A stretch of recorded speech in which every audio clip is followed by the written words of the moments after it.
6:30 p.m. I'd like to call this meeting of the Financial Planning Committee to order. I'm John Rappa, the chair. This meeting will be held in person at this location.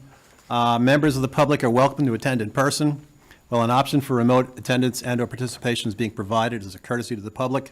The meeting will not be suspended or terminated if technological issues interrupt the virtual broadcast unless otherwise required by law.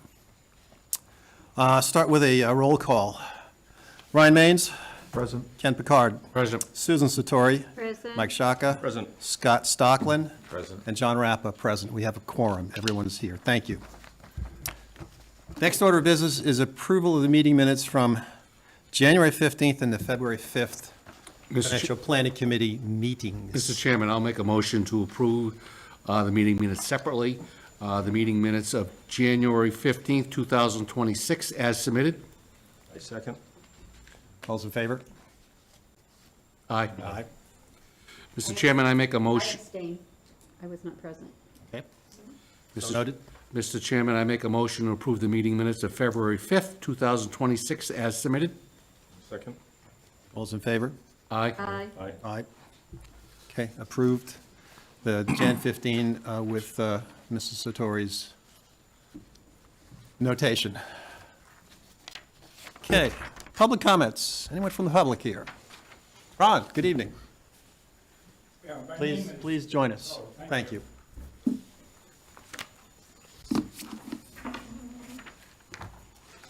My name is Ron Bonus. I live at 10 Patriot Drive in our great town of Northborough, Mass.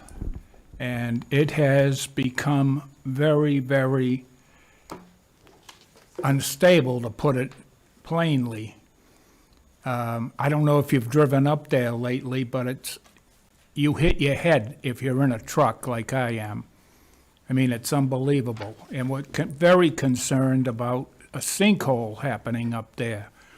And we live at 10, and we're at the bottom of the cul-de-sac, so we get all the flow of water, whether it's snow melting or whatever, and it has totally destroyed our driveway again.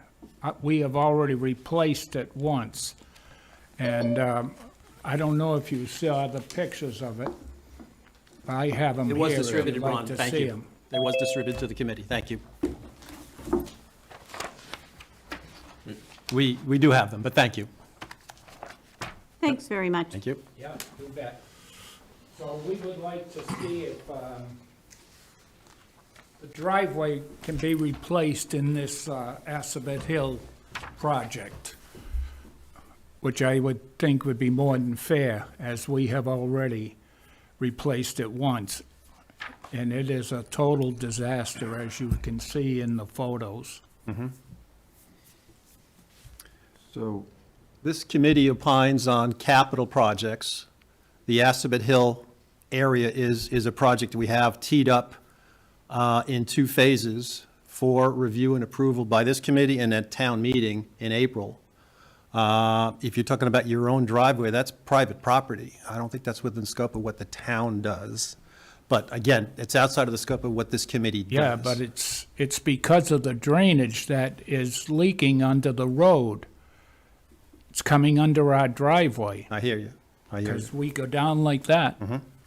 And several of us have been up in your neighborhood multiple times over the past months, if not years, and we've heard from Scott Charpentier on the evolution of the neighborhood and the fact that, it was built with, substandard. So we've heard the evolution of the problems you've had up there and your neighbors, and several of your neighbors have chimed in on this. Yeah, and we've had it resealed every 2 years professionally. We had it crack sealed and sealed, Right? Okay. and now it's opened up again, as you can see in the pictures, Yes. several places. just really quick, if I may. So my dad did asphalt paving for my entire childhood. That isn't a problem at the top. That's you don't have a good base underneath. What you most likely got when you bought that property was what they call a contractor driveway, where they don't remove the proper materials and put down a proper base on your driveway, which causes frost heaves to move the pavement up and down, causing it to separate. It has nothing to do with the drainage on Crestwood Drive where I live. I have the exact same type of driveway. I don't have water that pools up in my driveway. I We don't got have a drainage. pipe that goes right under it. No, I understand that, but the problem is they didn't put a proper base underneath your driveway. And so as a result of that, you could seal it every month if you wanted to. It's not gonna make a difference, and No, the drainage in the no. street isn't gonna make a difference. Your problem is that you don't have a proper base that goes down the required distance using the proper materials. So I understand there is a drainage issue in the street, but my driveway does the same thing. I don't have any drainage issues. It's just that the driveway installed when the property was built was made of inferior materials and not done properly. Well, back in September, the DPW department, Well, when we put this driveway in, we took out many 10-wheelers of clay that was under there and brought in gravel, Yep. and that should have taken care of it. Gravel, then you'd need to do a crusher. Lot and of gravel. base, and then you would need to put a top on top of that. And then, yeah, and then asphalt, 2 coats. I think regardless, while we incredibly empathize with the situation, I think to John's point, it's just out of the purview of this committee. It's not something that we would take up regardless of the merit of it, unfortunately. So, but the DPW commissioner received a opinion of construction costs in September for the entire neighborhood, for the entire area, outlining a number of steps and actions to be taken and an estimate on that. I have Again. a hearing problem. Sorry. The DPW commissioner in September received an estimate of roadway improvements for the entire neighborhood, breaking down the specifics of what's to be done for the neighborhood, for the streets and Yeah. the drains and the sewer caps, et cetera. I don't believe private driveways are in the scope of what he's proposed. Yeah, I would say so too. I mean, the pictures were provided as support for the article, but I think that the scope of the article is to repair the public ways in that area. So, again, the packet was to support the article, which is crafted to cover the public ways. If I may, through the chair. Please. And like Mike said, we're sympathetic, but we don't have the authority. Yeah, you to say don't to- have to do this. the authority. That moves above us to the Board of Selectmen. They can direct Who would action. that be, Scott Charpentier? He is the DPW director. He's gonna take direction from the Board of Selectmen. He's done his thing, saying, this is, we gotta fix the roads and the public services, but to do something beyond that, he's gonna have to get direction from the Board of Selectmen. And they have hurdles to get over to take care of private property. So you don't think it would be, It's worth your time to go ask, but ask who? the Select Board. The Board of Selectmen. This letter is actually Selectmen? addressed to the select board, Yep. so it went to the right place. Yeah. Yep. Oh, I thought you guys were the select board. No. No, No, this is yet. the Financial Planning Committee, but the public Oh, comment oh, tonight is helpful because they're considering the Assabet Hill project. And I took the input to be support for that project. Okay, so I should go before the Board of Selectmen. Yeah, and I believe they've been forwarded your letter through the administrator's office. And Ron, there's a public comment section at their next meeting, which is, I believe, next Monday evening here. Next Monday Here. Yes, in this room. in this with room. the selectmen? Yes, At what time? 6:30? probably 6:30. It's posted on the 10 website. Oh, it is? Yeah. Okay, Thank you. all right. All right, Thank you. good, We wish you luck. Yeah, thank you. good. Do you want to keep those? Well, yes, we'll keep these. Thank you very much. We all have them. Thank you. Thanks, Unless Ron. you don't want to make more copies and you want to be able to distribute that on Monday night, you're welcome to them. Yeah. Who Okay. would I see to do that? You can distribute them on Monday night when you go to the Board of Selectmen's meeting. Yeah, I don't have any more Good. copies. Take But those. we have copies. We'll give you, Copies were Ron will provided give to you, us. we'll give you this one. Yeah. Because we have our own. Yeah, you get 'em. Thank you. We all got them. Thank you. Good luck. Good luck. Thank you. Thank you. Oh, thank you. Any other public comment? Mr. Bonus, there's a, sir. Going once, Going twice? Okay, moving on. Review of the Financial Planning Committee's report. You all have a copy of that. The latest version was as of the 17th, approximately noon this week. So organizationally, you'll see page 1, the committee members, dates when we've had meetings. I've left a couple of place cards in here. There's a March 9th place card on page 2 and an empty line for any subsequent meetings. But this basically illustrates that since last August, we've had a number of sessions regarding things of a capital nature, ranging from White Cliffs to the Z project and others.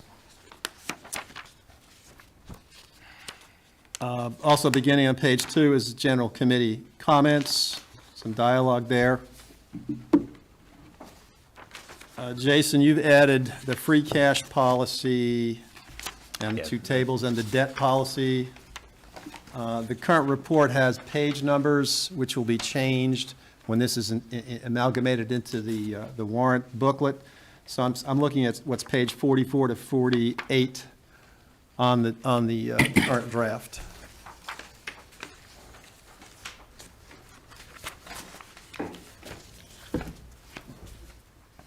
Any specific yeah, so- comments?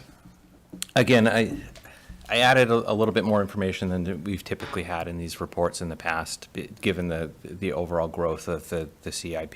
We started looking at 10 years, and this year, the total across 10 years is somewhere in the neighborhood of 220 million. Obviously, not all of that is going to be funded through the general fund. Some of that would be offset with MSBA grants should those school projects move forward. Some of it would be funded by enterprise funds. Some of it would be funded from the Community Preservation Act funds. So not all of that $220 million in the 10-year plan would be funded with debt per se. But given the size of that, subtracting, Peasley School, that's 120 of the 220 million, but $100 million is a considerable amount. What we've seen from the financial projections that we last looked at in the summer, a 5-year projection would not provide for enough capacity to issue $10 million of debt a year for the next 10 years. So there will have to be some hard choices and priorities made for issuing projects that involve issuing debt. The other aspect that we're talking about now is the free cash policy. That's a part of the town's financial policies. Annually, we craft a free cash policy once we know how much free cash we have. The point is to decide, once you know the resources that you have available, is to set up some goalposts around the budget process so you know how much is available. This was the free cash plan that was approved in November. $700,000 left of free cash after, the proposed uses, plus the stabilization fund balance, which is about $6.7 million. So those combined, in comparison to the proposed budget of 92 million, is approximately 8%. So that's typically been the cycle. We go through town meeting, we have free cash and stabilization that encompass our reserves.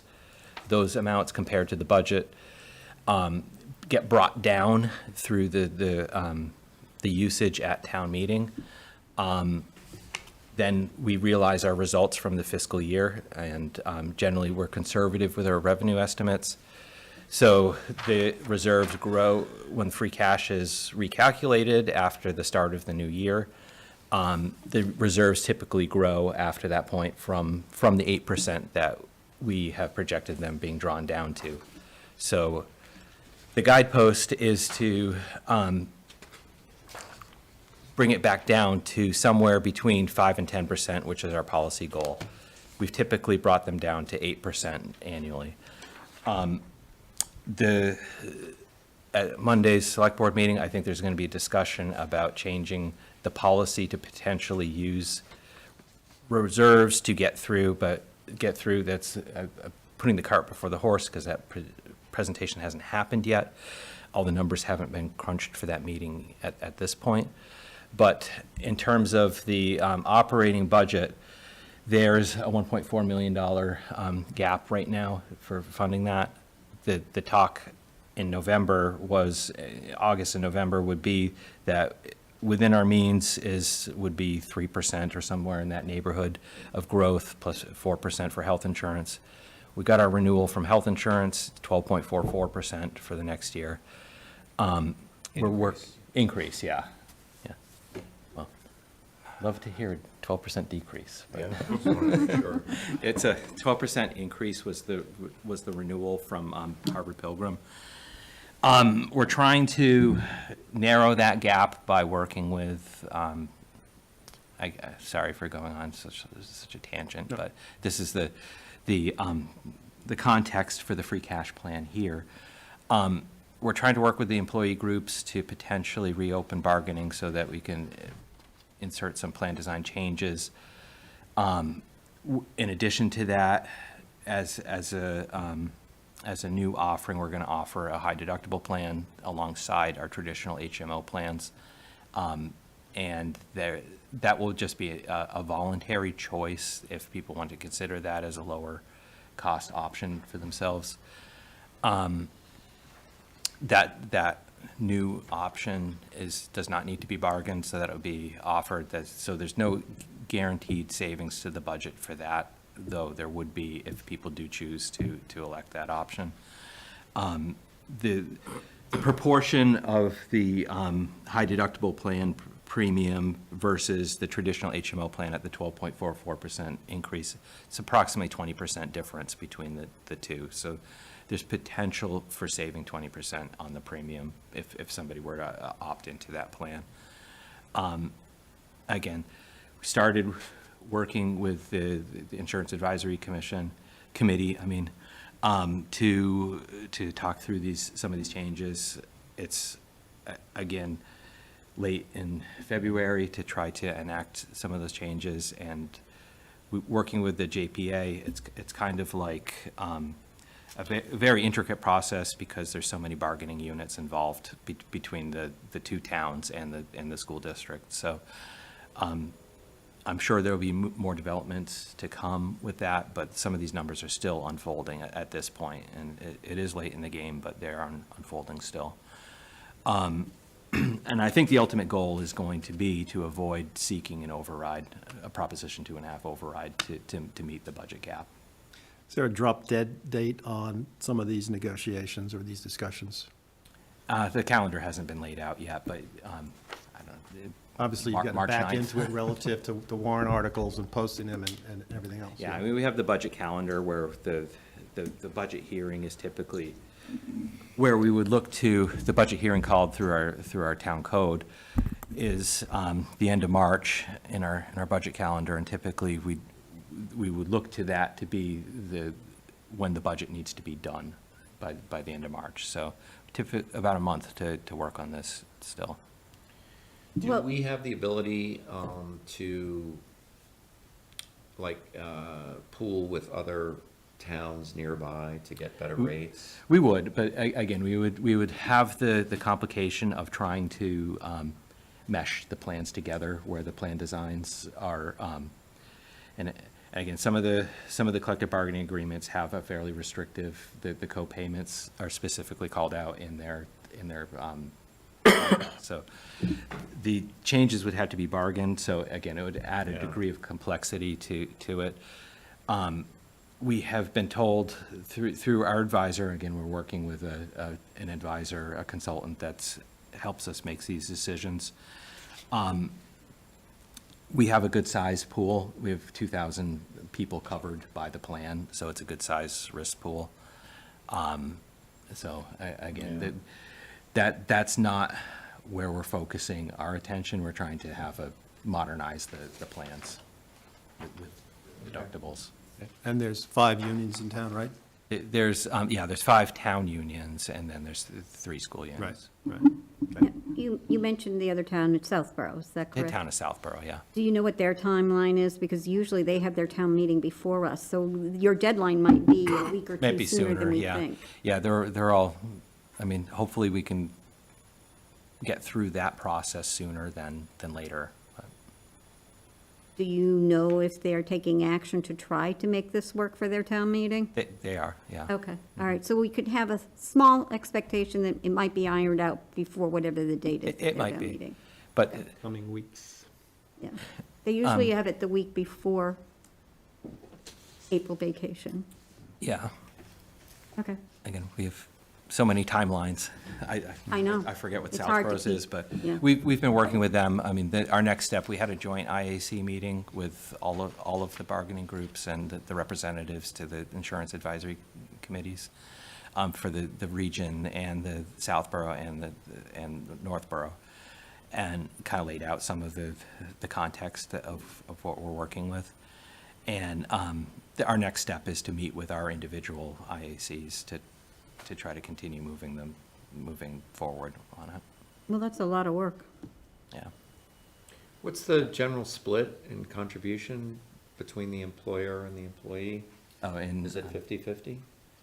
No, for the traditional HMO plans, it's 70/30 for 70% employer, 30% employee for the town employees. Okay. It's a little unusual here. The school has a different contribution rate. They're 75/25. And the PPO plan is 50/50. Okay. So generally no active employees enroll in the PPO plan. Yeah. The debt policy, any Oh, comments on that? and the debt policy. So the debt policy, Starting page 47. within our financial policies, there's also a debt policy, and typically, our debt has been dropping annually up until the point that we embarked on the fire station project. That's why we're seeing the amounts going up. The policy says that we will endeavor to have the annual debt service not exceed 8 to 10% of the town's budget. So compared to the budget, I added a table here to show the effect of, I modeled the Peasley construction project at the highest threshold that's kind of being discussed. It's very, very rough numbers with a big wide range. But looking at worst-case scenarios where the debt policy would go, and this is kind of showing that there's not a lot of capacity for additional debt for us to stay within those policy guidelines. And again, the thing to keep in mind as well is that if we had another $4 million of debt to get to 10% in FY '27, those would be taxpayers paying that cost. So that would be, it would be an additional tax impact to people as well.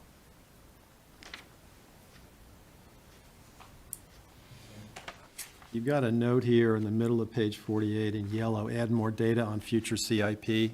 Comments on that, Jason? Yeah, so again, I didn't know what the committee's feeling would be about projecting out some of those other items in the CIP that are in the future, or if this is sufficient in terms of the space that we have available in this report. I think there's a fine line between giving the public, the consumers of this report, information and not having their eyes glaze over. The meat of it is the articles in the back and the priorities and the votes, et cetera. I believe that's what people are going to be looking at the meeting.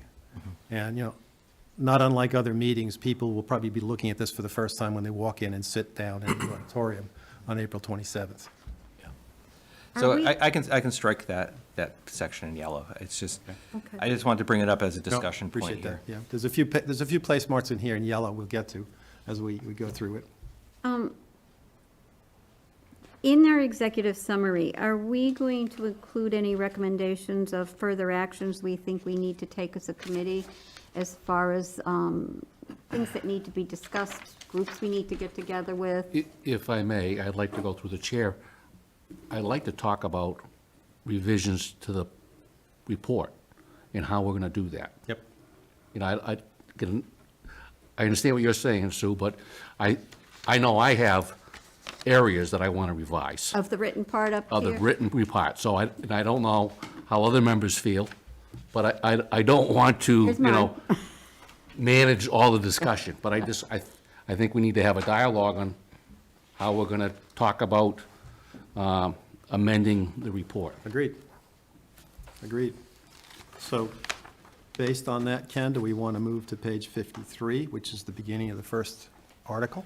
If I may, I would like to move the executive summary right after the members' table, right? So on the I think- on the first page after On the first page. I think, like you said, that's the meat of everything, right?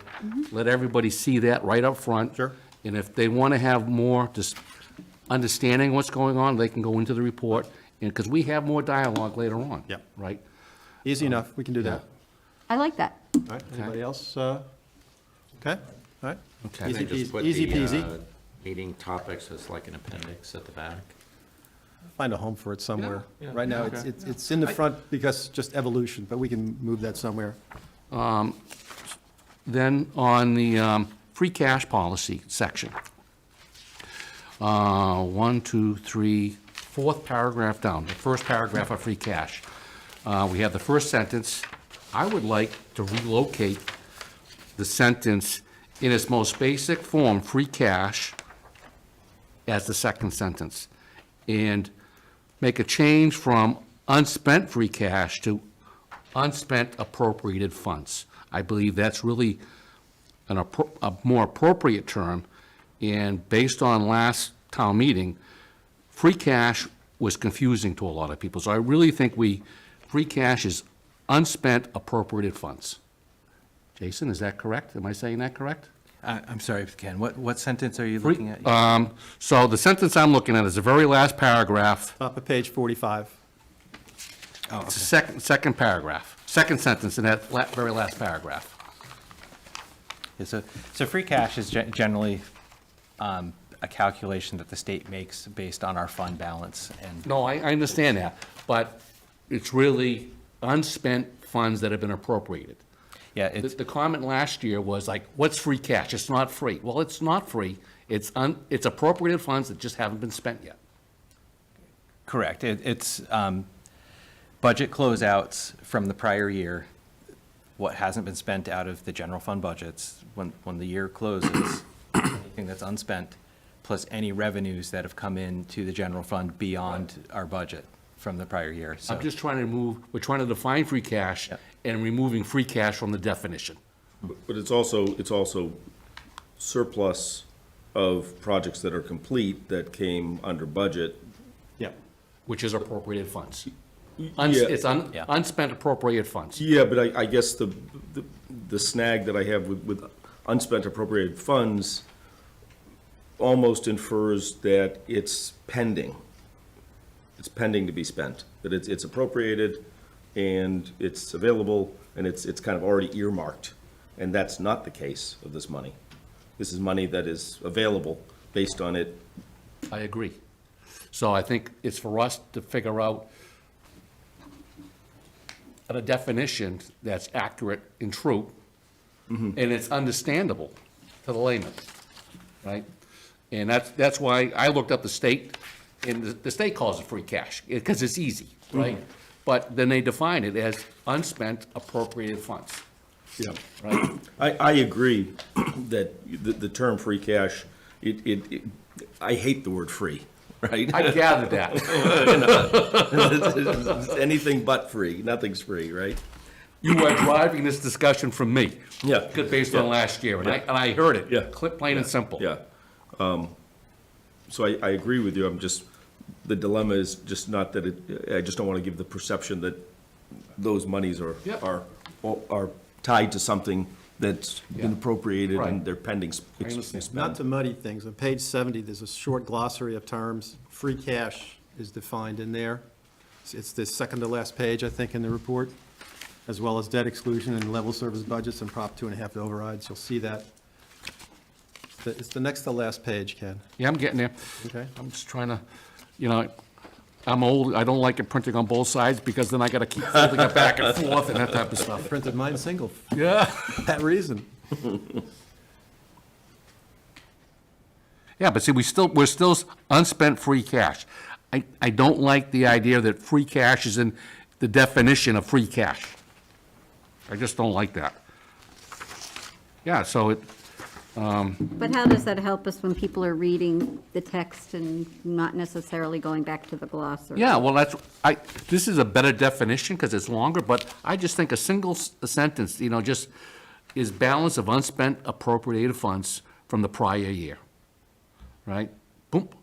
And plus balance is not spent in revenue of, exceeding revenue, right? Let's call it like rolled over cash or something like that? Hmm? Like cash that rolled over from prior year? I mean, it can be defined as Jason had articulated it, which is the aggregate of X, Y, and Z. You know, so, I mean, I'm trying to eliminate all the discussion we had last year. It went over and over again. Let's define this, put it in here, and go from there.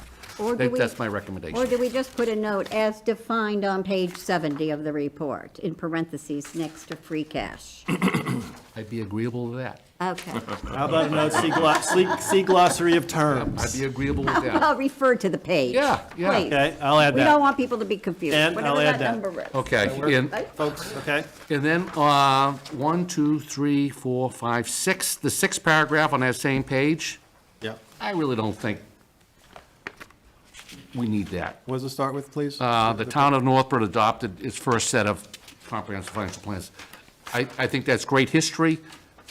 What page are we on again now? 44 bottom, the free- last paragraph. Okay, just because I had to Yeah, go to 70. I printed them out separately, so I'm just, All right, mine says page 3, which I don't want to use. so the paragraph which begins, the town of Northborough adopted, you're Yeah. saying that's Yeah, superfluous? I think it's, yeah, I don't think I don't think we need it. I'd be fine without it, but that's, again, it's up to the committee to Okay. decide. Strike it? State again what we're striking. Wasn't that Page the- 44, third paragraph on the bottom, under free cash policy, the town of Northborough adopted its first set of comprehensive financial policies.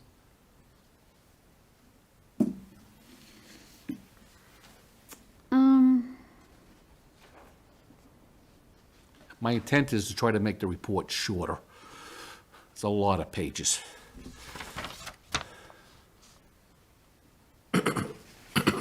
Okay. Going once, going twice? My only problem, I like a little history because you can get a lot of new people all at once and but nobody knows where anything came from. I'm just one member. Yeah, that's the only reason, otherwise I'm fine with striking it. I mean, the If it- first sentence in the above, the FY '27 budget year marks the 16th implementation of the town's free cash policy. Kind of does allude Well, to it getting, redundant. yeah. So you feel good with that? Yeah, I mean, it shows we've done this 16 times, so you can back into the year if you want to. I don't know if we need a paragraph on it. All right, Yeah. so we'll strike that then? Easy? Okay, next. I feel like the executive summary. At the end of free cash policy, you know, we talked about the reserves at 14%, 13.8 and 14.9, but in the paragraph above that, we're saying we're supposed to be at 5, between 5 and 10, and I understand that it's leftover money, that's why it's elevated. And you have your table that shows that. I think the table's fine. Okay, Myself, again, I read that the first time, I was like, why are we at 14%? We're only supposed to be no but of 10, and I read it again. Oh, yeah, this is other money, this is from last year, that's why we haven't spent it yet. you okay? It's just my read of it, that's all. All right. Anybody else? And I'd like to have other comments, right? I just don't want to be the only one making comments on this stuff. Yeah, we'll go page by page. Well, let's get all yours out. I'm making, all mine out. I'm making notes on my copy Yeah, yeah. as a master copy, and I will make changes with Jason's Yeah, approval I'm making notes too, for a so we'll compare subsequent notes. Yeah. iteration of this for the committee. So the highlighted, add more data, That's, my answer is no. Jason wanted to strike that. Yeah, it's just gonna add to more confusion. Done. Okay. Okay. And I think that's really all I have. So what's on pages 49 through 51, we're going to move up to an earlier part of the report. Yeah, right after Really an us. executive summary or a recap, article by article, of what we're about to discuss, starting on page 53 with the police cruiser replacements. While you're talking about that chart, I will chime in and say, I would love another column here that allows the taxpayer, since it's going to be executive summary, it's going to be the first thing up front, what kind of vote needs to take place for approval. If it's a majority, yeah, two-thirds. yeah. Sometimes that gets confusing, sometimes the town moderator can be confused, we all get confused. If it's written there, we all know. So Simple of the- majority or of a the- two-thirds, right? Of It's the simple majority. 26 articles we currently have in front of us, which ones are not a simple majority? Really only something that would involve debt. So the Z, So, so the Z is a super majority? yeah, Everything else is a majority vote, yes? yep. And speaking of that table, I'm looking at the heading, at least on my sheet. I don't know if it translated to everybody, but it looks like the columns could be a little wider because article is, the E is below it on mine. Priority, the Y is below. It's your printer, My printer? Yes, sir. Okay. It's always. and you can, Oh, did you print one separately, Ken? Yeah, yeah, Okay. yeah, okay, okay. it's your printer. Yeah, yeah, I'll double check that anyway. yeah. All right. Well, that's what I worked off when I made my. That's fine. When I met my deadline for review and make comments. Probably Google Sheets burps on you. Yeah. That's yeah, probably why. what it is, yeah, because I print everything. And the debt exclusion, we will need to also incorporate that it goes to a ballot, Correct. all right? Yeah. Just so we're very clear about Yep. that, okay? That's a I good think point, that will Susan. help everybody understand where we're going with all of this. And I like moving it up front, guys. All right. So as we get into each article and the priorities and the votes, that will be retrofitted into this executive summary at the end. So you see on page 52 what the 4 priorities are. Now, I got comments, my own score sheet from Mike, Susan, Ken, and myself. And in some cases, there's differences of opinion. We'll discuss them and insert that into the actual article items.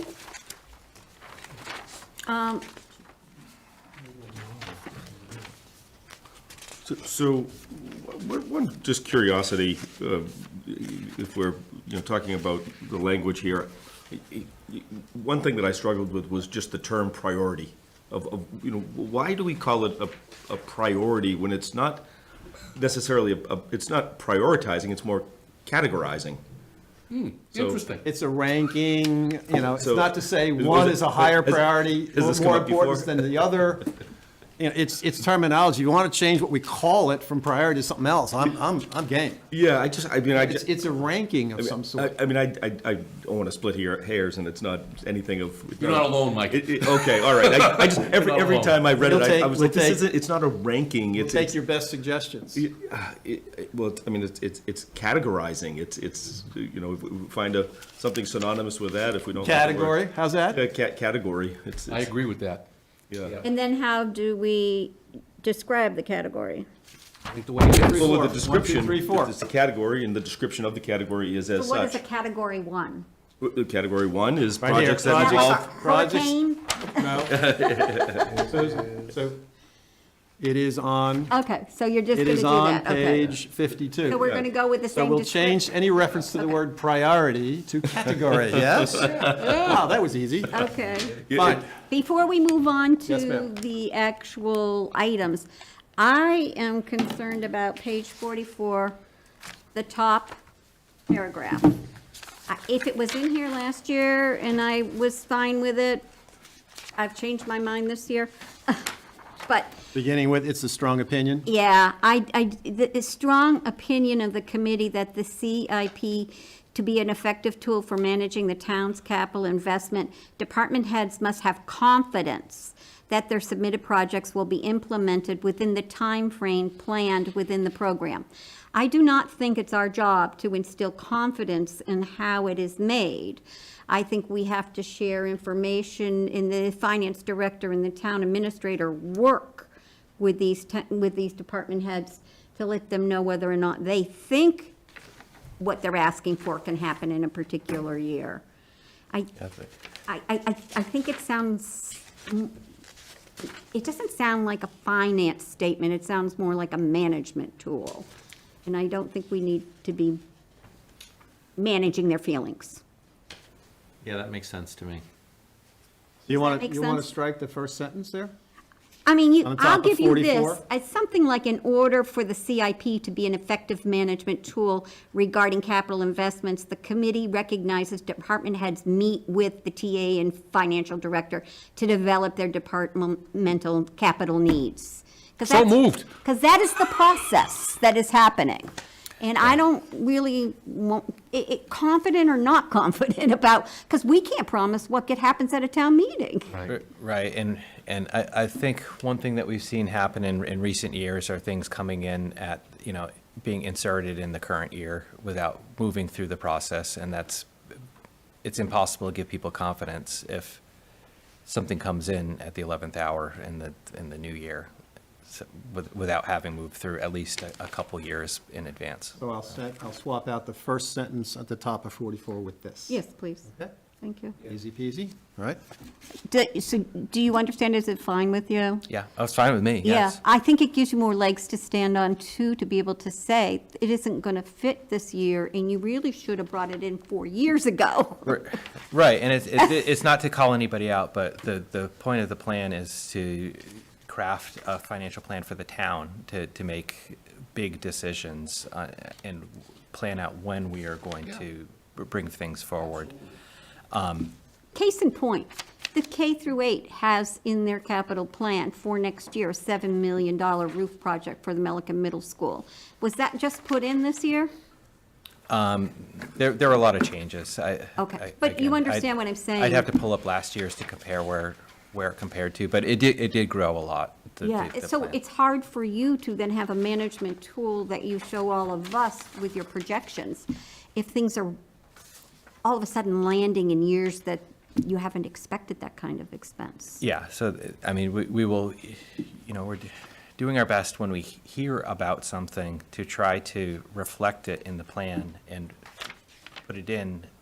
It may be an emergency or very important thing that might outweigh other, push out other things and cause delays in other items. So working with the resources that we have available, we have to be really conscious of what we have available. I mean, we're coming up to our Okay. Proposition 2.5 limits. We're also coming up to our limits of the debt limit, as if we project out the costs of some of these big-ticket items that are in the plan. Yeah, So. and for this committee, I know it's not the report, but there will be a cover letter. And to all the different committees that we're sending it to, at least the cover letter for the town administrator, Board of Selectmen, and the school department. I think at some point in time, we don't need a financial summit, but we need to talk as parties. Maybe our chairs talk, who knows? But we need to talk about how we actually develop the capital plan, because it's not being developed the way that it's intended to be developed. Well, there's apparent inconsistencies, I think is what Yeah. I'm trying to say. So we just need to have a conversation about it. Yep. Okay, Okay. thank you. All right, can we start on page 53? First article. Now, every one of these articles says Article X, there's no numbers. I looked at Jason to eventually plug the article numbers in to be sequentially consistent with the report. And we'll make a global change to the word priority to category when we get to it. So the first article, page 53, Police Department cruiser replacements, $140,000. The dot points in each of these boxes came out of the workups that departments gave us relative to their capital requests and subsequent clarifications where we asked for details from whether it was DPW or the schools or whatever. So the dot points in there come from the respective departments.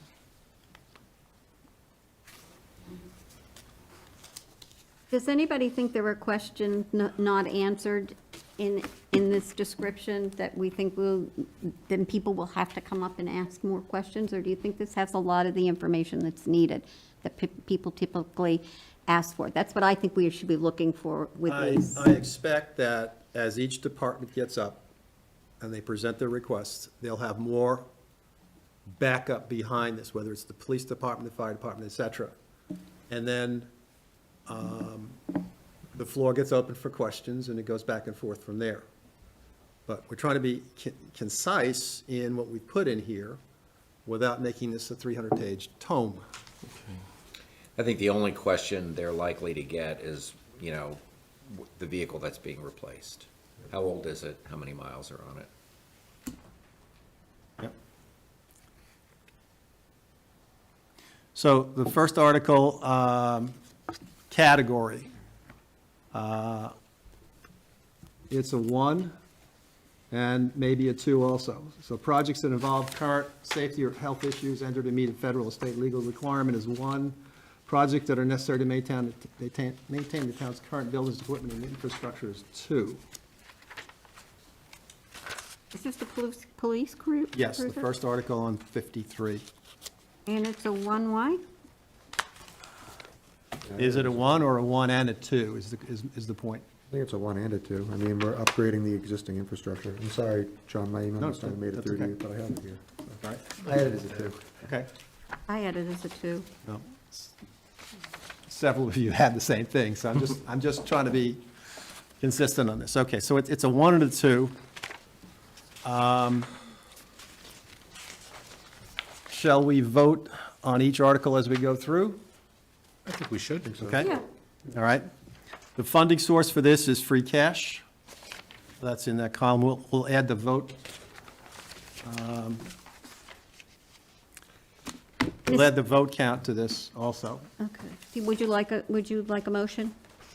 Okay. We'll do a motion for every article. Correct. Right. Please. Okay. Right, Okay. yep, yep. Yep. Mr. Chair, I move that we approve the police cruiser replacements. There is no article number, so I will just use police cruiser replacements at a cost of $140,000.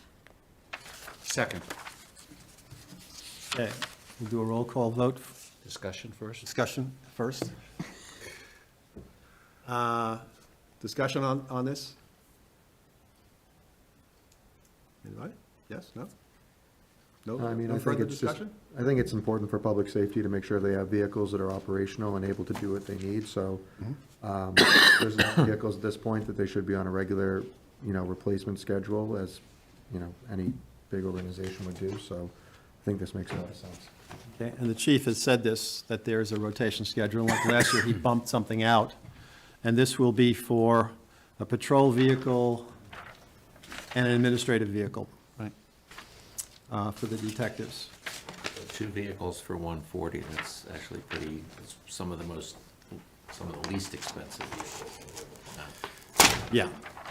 Yeah. He listens to concerns about cutting things, so. Yes. Yeah? Okay. Any other comments? Okay. Aye. Scott? Aye. Susan? Aye. Ryan? Aye. Mike? Aye. And I say aye. So 6, 0, and 0. All right. Next article, taser replacements for the police department, $123,000 from free cash. The chief gave us a backup on this. These are non-lethal pieces of equipment that are issued to each of the officers, and they're requesting to replace 24 of them. And they get replaced on a 6-year cycle, and he's factored in a 3% price increase over the prior year. Category on this, whoops, 2. Felt like it too. I gave it a 2. 2? Everyone agree on that, it's a 2, okay? Okay, Susan, you gonna have the honor of making the motion every time, or, Every single time, no, we'll take turns. okay. All right. all right. Alternate, or you want me to do it now? I don't want to run out of my voice. Discussion on the taser. excuse me, I make a motion, we approve the taser replacement article. Okay? Second. All those in favor? Thank you. Second? I was just going to make a comment about it. I think it might be helpful to add to the language, the information that the chief provided, just to give the public a little bit further breakdown so they have some color on, what that Be $123,000. more specific in what you want to have, other than saying what the chief said, what specifically, So in the response that the chief provided to the question, he gave a breakdown Yeah. of what that $23,000 comprises of, and that it's not just simply the tasers, but it's, certification to 2 officers, it's Okay. the hardware, it's the docking stations, it's the, There's backup. I've got the backup, Mike, so I'll go back and look at that and update Yeah, this. do you want to replace what's there with what the chief gave us, or? I think Add to it? adding just that language so that Okay. if members of the public look at that and have sticker shock of, they do a quick Google and they see that a taser is $2,500, what's the math? Yeah. Why is it? I'll get it for you. Thank you, sorry. Thank you. Okay. Vote now? Mr. Vice, I'm, further discussion? I think I'm kind of just looking at this and realizing that in the last bullet, because there's no way over here to have the thing, we maybe just say that it is, it's a majority vote, the vote that would be needed. I'm going to add a column with the vote. Actually, the vote count is reflected in the executive summary. Yeah, do we want to just do it again as, or just, I'm just asking. I'm saying we have to do it. Just, it's in the executive summary, leave it at There's a that. column in the executive summary for the vote count, and then recommend approval, yes, no, or whatever. It's there already, and that's going to be moved to the very front of the report. Right, and then what kind of vote needs to take place at town meeting? We're putting in that. We'll add that again to that executive summary table up front. Yep. Okay, all right. Got that. So are we ready for vote on the tasers? aye. Scott, aye? Aye. Susan? Ryan? Aye. Mike? Aye. And John, I vote aye. So 6, 0, and 0. Okay, and again, we'll see what else the chief's going to give us to add to this. Next thing on page 54, Squad 54, Squad 4 vehicle replacement, don't laugh, Fire Department, $222,000 from free cash.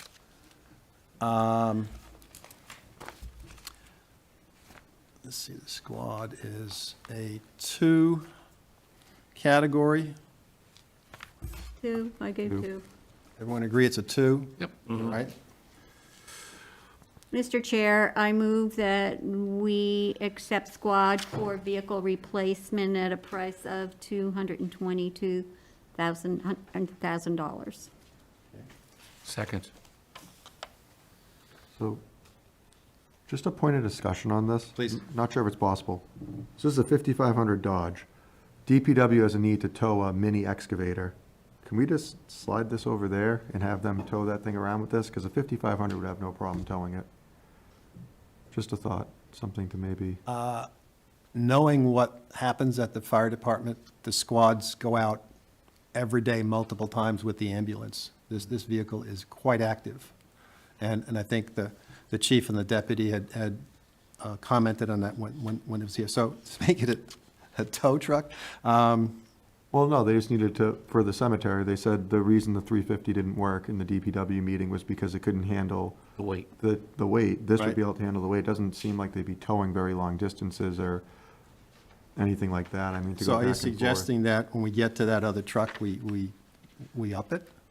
Is that No, what you're no, saying? no. I'm suggesting that if they only need something to tow a mini excavator down the Conversation happened street. between the two departments. That's what you're Yeah. saying, right? Yeah, exactly.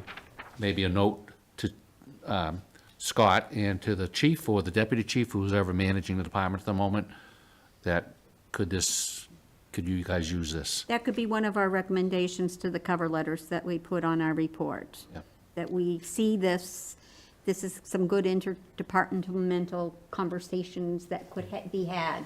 Yeah. Picked up by Ryan, Yep. thank you very much. I guess I've got a note on this. Ryan, thank you. Yeah, got it. just as a reminder, this squad vehicle is the vehicle that's used by either the chief or deputy chief? No, not this one. No. Okay, all right, I just The other wanted one to is, yeah, clarify. the other one is. Okay, Well, yeah, the next one coming Next- up would be, it's called two. Okay, yeah, okay.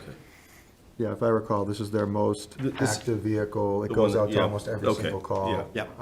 And the one they're looking to replace it with would have the ability to take the pump on and off Yep. depending Yeah, on. and Yep, that, yep, actually, that's Ryan, I right. think you recommended they go to a higher level. Yeah, 450 as For the a weight, result of. because it yeah. wasn't just gonna be carry it. Thing would be cooked in 3 with years. the if it water. was- Very good catch on your part. Yep, okay. Further discussion? We ready? Aye? Scott? Aye. Aye. Aye. Mike? And I say aye also. 6, 0, and 0. Okay, that was page 54. Page 55, Fire Department Car 2 vehicle replacement, $98,000. The source of this is free cash. The category is a 2. Yeah. Is this the one you're talking about, Mike? Yeah, this is the one I was talking about, I got myself. This is replacing a 2014 Tahoe.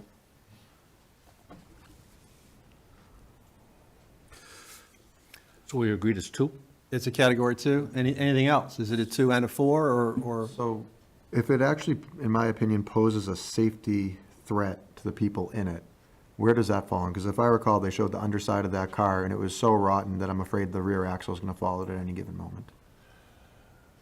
If I remember Well, correctly. from the 2 is, Ryan, to replace old existing equipment which is no longer cost-effective to There is in one a repair. health and And safety the 1 issue. is correcting a current safety or health issue and/or meet a federal or state legal requirement. So it could be a 1 and a 2. Yeah, because I'm seeing this as a safety issue because the back end of that frame, It was pretty gone.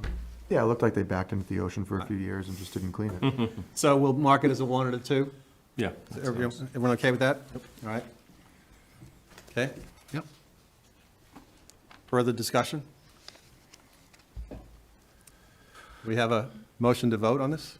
Mr. Chair, I make a motion that the article respecting the Car 2 for the fire department, vehicle replacement for $98,000 be approved.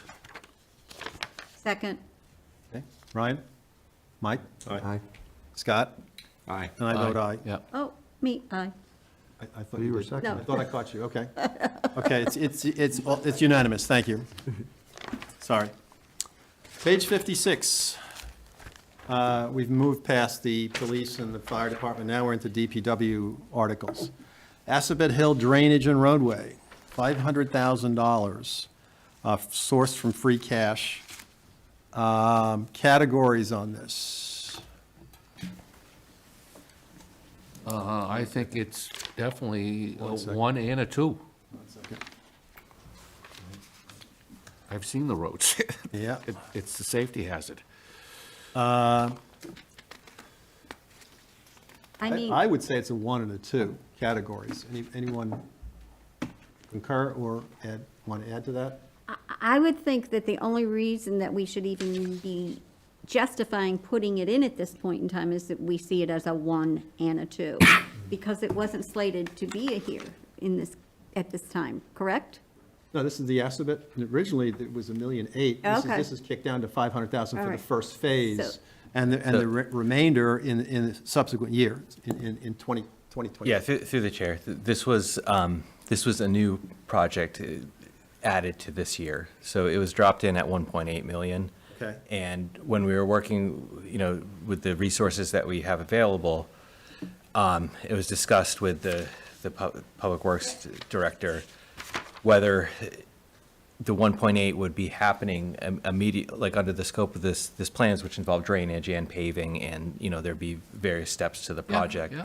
Whether it would make sense to break this into phases, and he agreed. And that was like, this would be phase 1, whereas the balance of the project would be in a future year. No, I think it deserves a 1 and a 2. Okay, anybody else? Work, okay. And this is coming out of free cash. So do we have a motion for it yet? Not yet. Mr. Chairman, I make a motion that we approve the Assabet Hill Drainage and Roadway article for $500,000. Okay, anyone second? Second. Okay. Further discussion? Scott? No. No, okay. Aye. All right. Aye. Aye, okay. Aye. Susan? Ryan? Mike? And I vote aye. So that's unanimous also. I should All right. let the gentleman that was just here know that I guess the driveway and the paving is not part of this year, but, That's for discussion. right. The next article, again on page 56, water pipe rehabilitation from DPW Water and Sewer, $400,000. This would be a category 1 and a 3.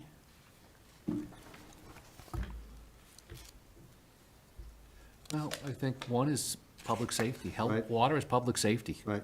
right? And it's also two. There's one and two. 1 and a 2. Everyone? I have it as a 1 and a 2. Okay, Yep. Susan? Me too. Scott, 1 and a 2? Yeah. Okay, all right.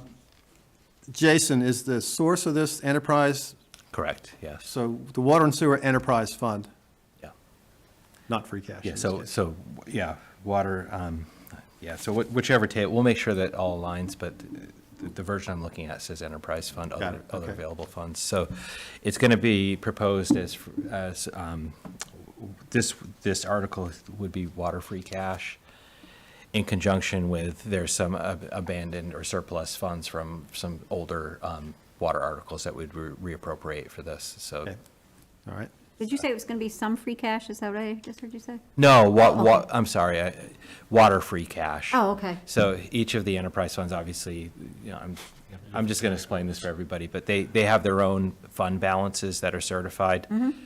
Usually called retained earnings, but it's also referred to as free cash, water enterprise free cash, so it's separate from the general fund's free cash. Will we just be calling it water enterprise funds, or will we be calling it water free cash enterprise funds? I think we usually refer to it as enterprise fund. I think that's best. Good, good, good. Because it does, Water does not give me free cash. You've tried. Yes. you're using the wrong faucet. Ah, that's why. yeah, the terminology does create a lot of confusion, but Yeah, we want to be consistent, needless to So, say. Mr. Chair, so do we need a motion for that article? Yes, I move that the water pipe rehabilitation be approved at the cost of $400,000. Second. Just point of discussion, I might not be remembering this completely. So the new process where they sleeve the inside of the new pipe, Yeah. do we have an estimated useful life on that? I may be forgetting it, just because my concern is obviously it's still in the same low-lying area. We're gonna have further deterioration of the pipe, and I just, even though I think it should be fine, I think it's just important to call out, like, with this process, what the estimated useful life would be, and I'll make a note to add that to this I and think this, Scott and the told us next. that, but I can't recall what it is. I wanna say it was pretty comparable to like a normal pipe. I wanna say it was Yeah. I like thought 20, so, 30 and I'm years pretty or sure I something. have it in here, but I made a note to go back and look at that for both this and the next article, which is related to this. Yeah. I also remember that with regular pipe, if you have settling, that's where you get the cracks. This has more give because of the lining inside. It allows more give to the Are you talking underlaying. like But it- expansion and Well, no, if the contraction ground shifts a little bit, frost heaves, Okay. it can give. You know, I don't know how much it can give, but it's better than a rigid pipe. Okay, He's saying here that they've experienced breaks where a pipe has undergone significant, what they call graphitization. Yeah. Where cast iron turns into graphite. That's got to Both- do with the soil type in reacting with the metals. Yep, yep. And this is up in Forbes Road, is specifically on this article, Forbes Road Industrial Park area. Okay, so Further discussion? Have a motion? we had a motion. Aye. Okay. Scott? Aye. Susan? aye. Ryan? Aye. Michael? And I vote aye, so that's unanimous also. Okay, that was 56. Top of 57, sewer pipe rehabilitation. Somewhat similar to the last article. This is $380,000 from Enterprise, Sewer Enterprise Fund. This is the same category 1 and 2. Yep. Anybody have a different perspective on that? Okay. No, I'm also with 1 and 2.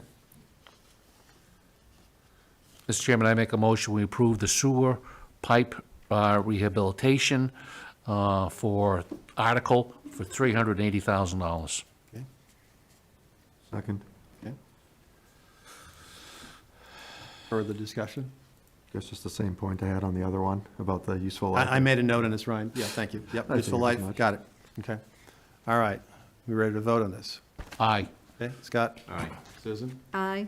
Ryan? Mike? Aye. Okay, it's unanimous, 6, 0, and 0. Okay. The next article, again, on page 57, the police station emergency generator replacement, $342,000 from free cash, and we're looking at this as a category 2.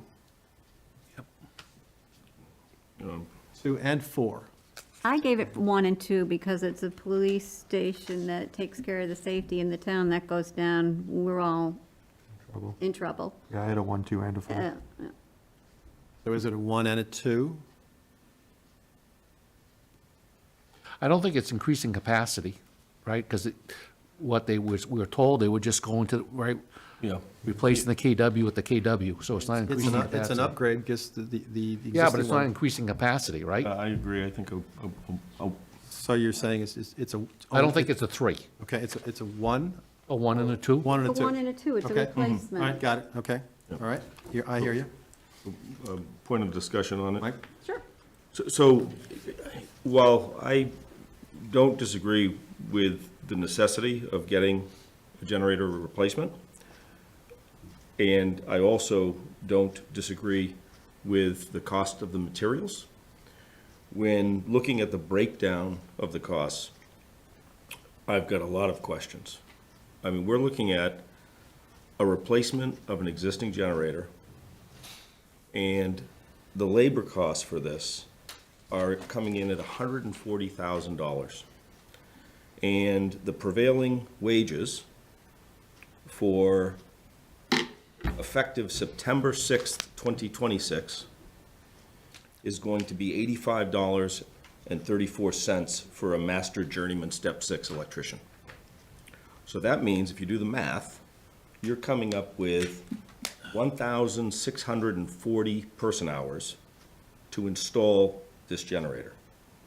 So that's, let's say you have 3 master electricians, you're looking at 20.5 weeks full-time for 3 people, 3 masters. Doesn't smell right. No. And in addition, the engineering costs and design, tech specs, $17,000 for engineering, tech specs for $6,000, the pad cost, none of that makes sense to me. I looked at the materials cost, and at first I was alarmed by that, but I looked up and I verified, no, those materials are that expensive. Those generators are they're pricey, but the labor, I don't see it. It's, Yeah, I understand what you're saying. That was good homework. So, I guess to follow that, because I'm a master electrician, there's not gonna be just electricians working on the site. Right? oh, sure. No, of There's course, pad work, there's like, course. and they fall all under different categories of rates, of course. right? Yeah. My best guesstimate is that there's a series of bidding catalogs, Means is one of them, that tells you, hey, to install this, it's so many man-hours. And that plus or minus depending on your region. That's probably where the estimate was generated from. It's very possible that after the bidding, like the fire station, once the bids are received, it could be less, right? It's possible it could be more, but most likely it would be less. Because I think any engineering firm and any estimating firm who's doing something, they don't want dirt on their face saying, oh, we didn't appropriate enough money. Right? I think that's part of this, when those people generate estimates for labor, my guess. Well, there's the generator, there's a transfer switch, there's decommissioning the old one. This is going to be outside the building. Yeah, It's there's gonna be a on lot of, but it sounds like a lot of man-hours, and I'm not questioning that, It's just, I know what, did my own bidding, I hired firms to do bidding for me, and you say, oh my God, how can it? But it's like, okay, I'm gonna go with that, because the last thing I wanna do is run out of money and not be able to complete a job. So, I think it's up for us to decide if we think it's a valid price or not, or I don't know how we say that. It's like, I agree with the plan. I don't agree with the money. Exactly. I mean, if, I think this. How do you say that, right? Yeah, I mean, I would have to vote no unless this was coming in at a price point that was within reason. And I think that's reasonable. I think really, our job is to vote on what's given to us. And there are things that I'm looking at later on all right, I agree with the concept. I'm very uncomfortable with the price. Exactly, yeah. So, and I know how I'm gonna vote then. 'Cause that's really our charter, is to vote what's in front of us. Exactly. Yeah. We did that with the fire station. I Yeah. mean, not the fire, the police station. Police station, Last right. year. Yeah. Somebody made the motion and it ultimately came down, and that's Right. what we did. I mean, one of the concerns I always have about this process is that, what we're talking about here and what's in the warrant is public information. And when you go out to submit, it's not hard to look up and say, oh, this is how much Northborough appropriated for You this do look it up. project. You do look it up. Sure. Yeah. You look it up. Yep.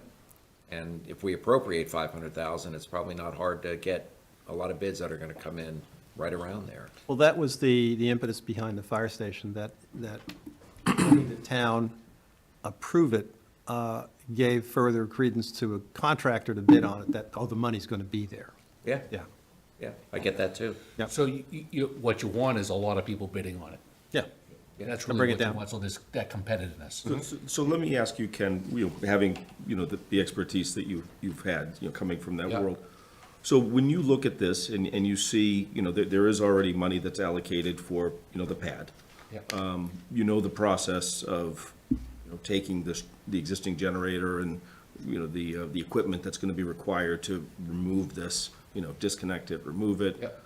I thought it was being placed in the same place. No. It's being put Outside the building. It's outside. outside the building. Okay, so. That's a new code requirement. Okay, so that's why the pad, okay, so a new pad, running the wires, from where they're existing out there.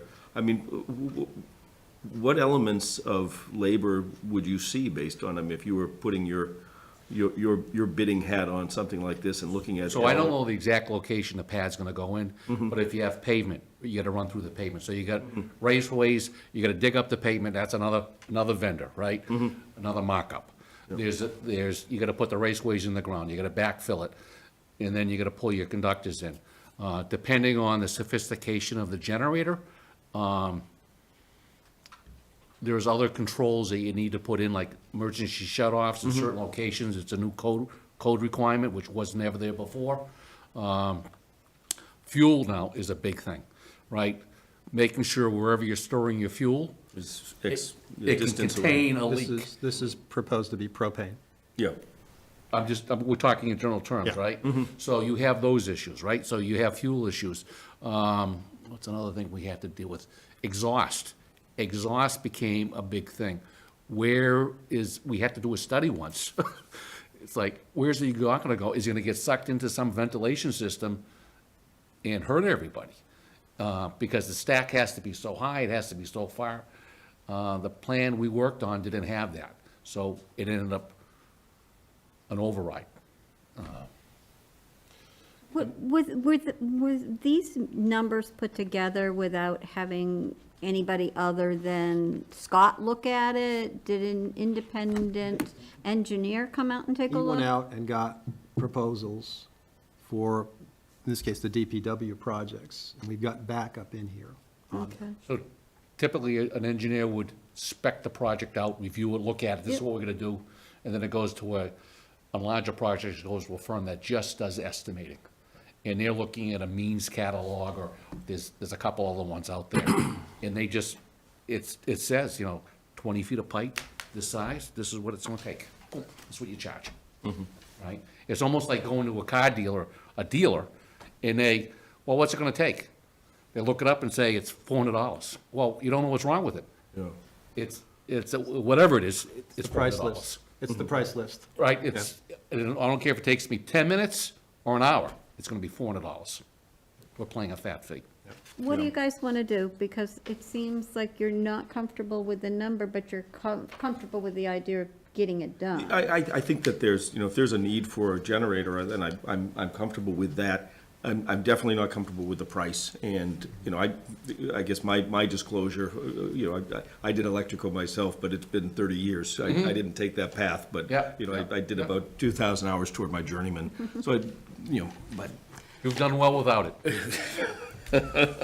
but and so I have a lot more limited Yeah. view of it than someone Yeah, like I yourself. think it's different, when you, But as a residential person or even a landlord, when you're dealing with installing a plug or something like that, it is, or changing a light fixture, this is much different. of course, sure. Yeah. So, So- I'm, again, we're speaking in general terms, I'm ready to vote, but I'm okay with both, because I trust the system will, when we do bidding, I'm assuming we're gonna get a better price. Yeah. That's my assumption. So the problem that compounds this for me, and it's not only just on this one, but on a lot of the items that we're gonna talk about, today and hopefully today, is I think that our process is a little flawed. And I mean, actually, let me ask you, Jason, how do we determine our agreements with, for example, an OPM or a design firm in terms of the remuneration that they get associated with, the project that we do? Typically bidding, I mean, you mean the, I don't think design firms, What? you can bid. oh, right. Design firms, you have, there's a list. I'm not sure I understand the question. And you select which one you want, and then once you select them, based on his qualifications, then you negotiate a price. But I believe, if I'm right, that it's a derivative of the cost of the project. Generally, yeah. Yeah. And that's a flaw. It doesn't have to be a derivative of the cost of the project, because what we're doing is we are incentivizing the people who are supposed to be working on our behalf, the OPMs, to ramp up this price as much as possible. Now, granted, they have ethical, reasons why they shouldn't be doing that, but they're benefactors to a higher price. So that concerns me when we're looking at some of these projects and price tags. And, I think that the way that we interact with our OPMs and our design firms needs to be looked at, because there's other ways that we can do it. We could do, I did a little bit of research on other ways to engage with OPMs and design firms, and we can do, a variety of things that are more, incentive-based. Give us your top two. Well, I mean, there's quite a variety here, but there's, things like fixed lump sum, there's, hourly not to exceed caps. Yeah, there's I think we have entered into target- that. I mean, in terms of developing a project scope, I think it could be based on the projects, but I've seen the contracts come in as not to exceed at hourly rates For the project itself, or for the OPM? for the project management. For the. Yeah, so owners- in the case of, I know we talked earlier about the police station siding project. That was a time and materials project. So the project manager was submitting invoices based on an hourly rate. But then the OPM, well, there was no OPM for that, because it didn't meet the Yeah, threshold. there's a But supervisor. in cases like that, it would be, though, based on a percentage of those invoices that were submitted. So again, No, it was time and materials. They had an agreed upon rate with the, well, there wasn't an consultant. OPM in that case. That was just the person that was, the there's the team architect that was executing the work. There was a contractor and then there was a supervisor. There was it's a small component of the project, Yeah. but there was somebody overseeing the project on behalf of the town. I don't want to get too far afield on this. So, but Where do we go? What do we do? I think Mike and I already expressed that if you're not comfortable with, we have to vote on what was submitted to us. Yep. You're not comfortable with an element of it, then you vote no. Yep. And I think that's what it comes down to. And then I'm sure some of this will come out as discussion in the town meeting, Yes. where it's really, that's, the governing body should hear it. Yep. Right? And I made a note to get more clarification on the manpower breakdown from Scott. Yeah, and I think that it, setting that precedence helps, because then maybe future articles that get presented to this board are done with a more of a breakdown of validating why those costs are what they are. Yep. And I guess on the commentary, can we put the breakdown of parts, first labor, first? I'm asking Scott for a further breakdown. What I had in here from his prior request didn't get into that level of Yeah, specificity. I mean, I have a copy of the design I'm just- proposal. Through the discussion, I'm worried about if we start putting, well, we're gonna have to put time and material, labor material on every article, right? We shouldn't just handpick, well, this one, I want it on this one. It's like, if we're gonna do it, it should be standardized. We're gonna do it on all of them, and I don't think we're ready to do that on all of them. Okay, well, what I'm hearing here is that we're really very much in support of some of the things that are coming forward and are gonna come forward. We're just not real comfortable with the way it's getting done. And we wanna set a precedent that we would like to see different kinds of materials brought forward at presentations that give you an idea of where are you locking in the management team that's coming in overseeing this and everything else. Is that what I'm hearing here? Exactly, and I think it's really when they come to present to us. Yeah. That we need that data, that, it can't just be, a broad stroke of, I need $500,000 to put a generator in.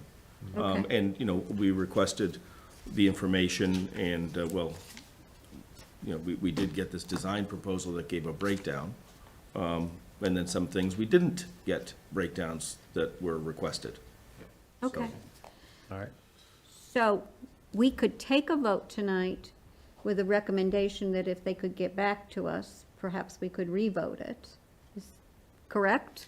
It's not going to help you because you would Again, like to. I don't know the answer to this, to be fair to Scott. I mean, if we need more information from him with respect to this article, then maybe we postpone voting on it. I don't know, until we can get further answers.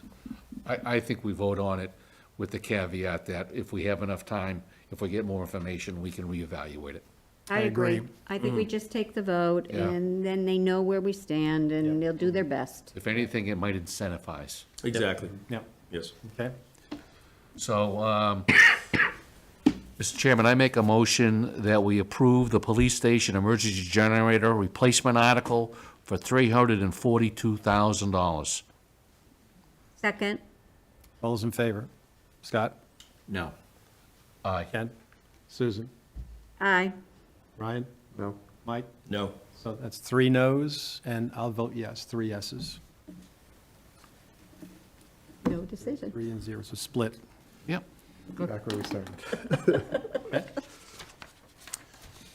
Page 58, the next article, road improvements and maintenance, DPW Department, $326,000 from free cash.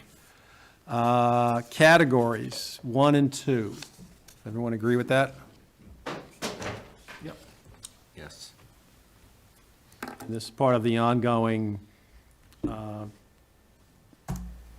town condition, pavement index, and roadway report card, so to speak. So I I'll make didn't a give it a motion 1, that but we- it's okay. That way we can get discussion, right? Please. Mr. Chairman, I make a motion, we approve the roadway improvement and maintenance funding of $326,000. Okay, Second. okay. Discussion? So, as discussion, this is over and above what's in that neighborhood that's being, That is correct. Right. This is a regular, ongoing, Chapter 90, above Chapter 90 yeah, funding. investment in town road improvements and maintenance. Yep. Trying to keep us up with our report card number, whatever that Yep. was. Yep. 71. 75 and 80 is ideal. Yep. We just don't want to fall to a D. Further discussion? Nope. I think we need to avoid academic probation here. obviously. Okay. Let's see, So did we vote on it? Or are we all set? we haven't voted yet. We haven't voted. Okay. Let me see here. And again, the town's got 80 miles of roadway, and the goal of this is to address 10% of it annually, 8 miles, with various treatments ranging from full reconstruction to crack sealing. Okay. I vote aye. Okay, Aye. Scott? Susan? Aye. Ryan? Aye. Mike? Aye. I vote aye also. That's unanimous. Okay. Page 59, street sweeper, $325,000 from free cash, replacing a 2011 model.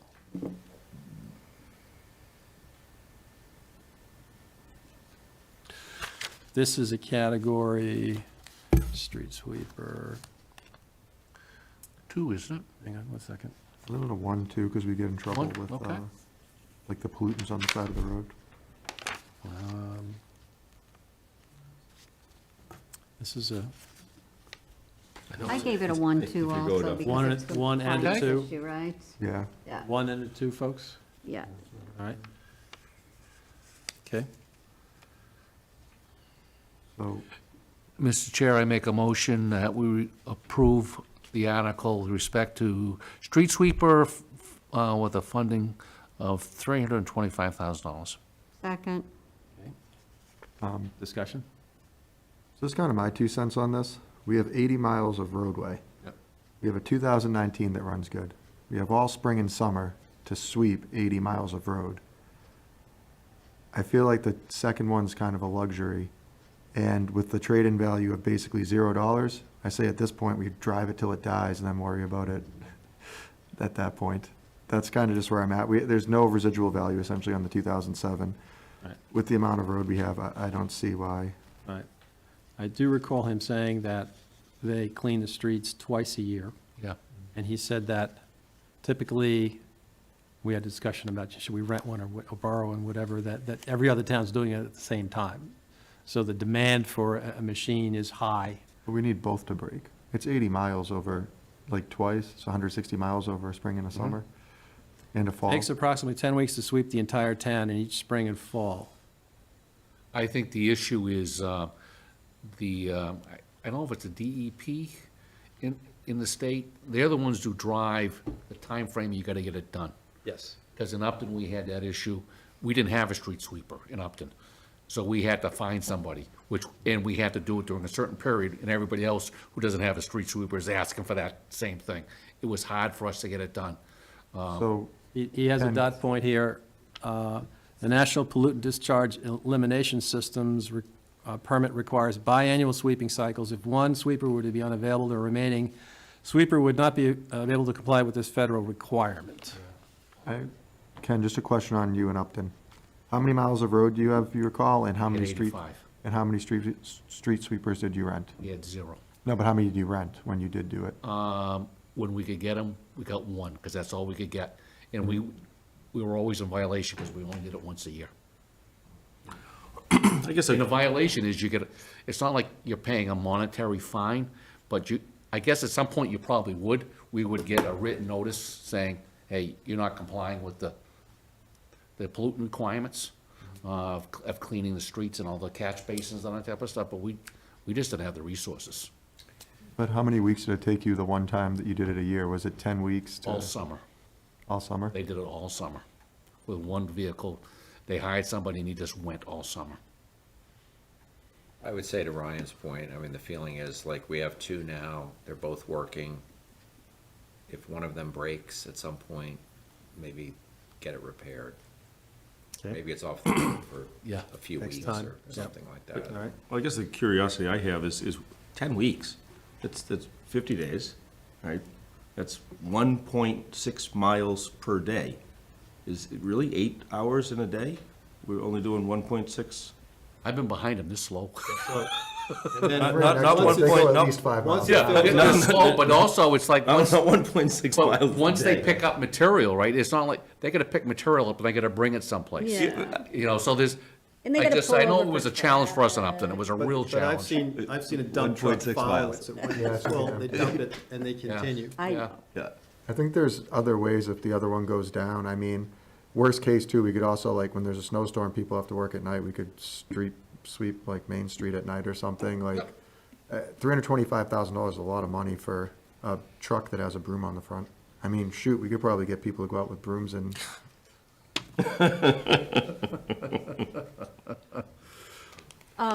Okay, what is, you're saying the compliance issue, they don't do anything? You wouldn't like stop getting funding from some source? It never happened to us, you know, and that's, you know, I haven't been, was on that board 15 years ago, so I don't know Okay. how more strict they're getting. I guess it's an element of risk, what risk you're willing to take. So if this is not approved, he's got to take money out of his operating budget to rent one from a contractor to go do this. Yeah, or repair, or just hold off until it's fixed. And/or repair, yeah. Yeah, Yeah. yeah. or follow with the truck like you said, and they go 5 miles an hour, so you should be able to get 5 miles of road down in an hour. Should mean, be able to get right- half the town in a day. Renting one from, another municipality near us. It's something, I don't think, we tried to do that, we tried to rent it from Mendon. He and- said it was difficult because They're doing it at the everybody was same time. using Demand- them. demand But is high. there was also something about, we tried to buy it with another town so we could share the resource.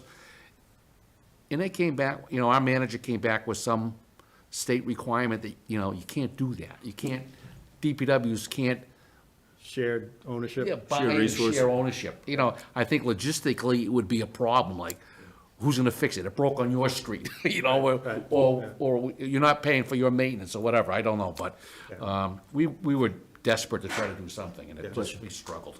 Yeah. I'm going to say something that has nothing to do with this per se, other than I understand where you guys are coming from. I would be fine with voting against it because I really honestly would love to have a little free cash left at the end of the day, because I'm very afraid of the roof project. There is no Plan B if it doesn't pass at town meeting or at the ballot box. And that roof will need some kinds of repairs. Even if it's spot repairs, we will need a plan. So I'm happy having a little free cash left around to maybe be able to use it. So we have To a be- motion, right? To be fair, I mean, just through the chair, should we ask Scott what the potential implications are? Because there is a degree of risk that we'd be accepting, because this is an EPA stormwater permit that we'd be potentially in violation of, and I'm gonna go back to what we did with the generator.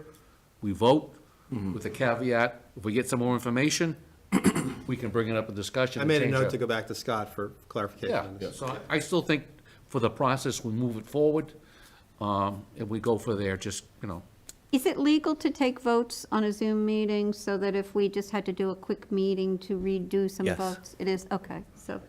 So I think just to be clear on the concern of any penalties or, EPA challenges to us not being in compliance, this is a secondary machine. This isn't, so the only time that would come into play is if, the first machine, the primary machine broke down and we weren't able to fix that within a certain period of time. And I'm sure that there's some leniency to recognize, circumstances where your equipment fails. It's not, there's no dereliction in your, duties of doing it. yeah, I mean, I can't speak to the mitigating factors. I mean, Scott would Yeah. know more about that than I would, but So, they do use both of them, so 1.6 miles a day.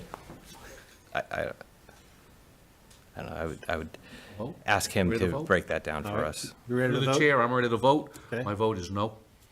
Scott? Susan? No, Ryan? Mike? No. I vote no.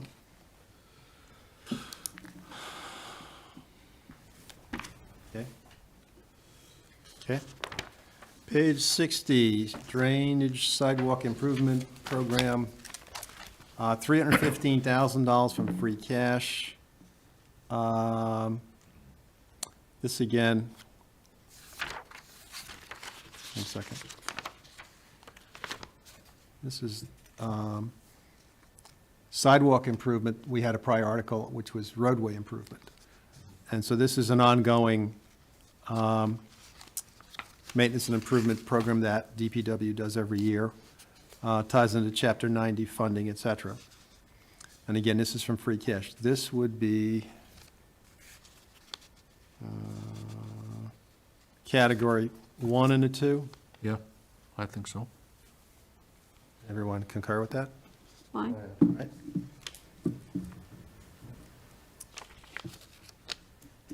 Do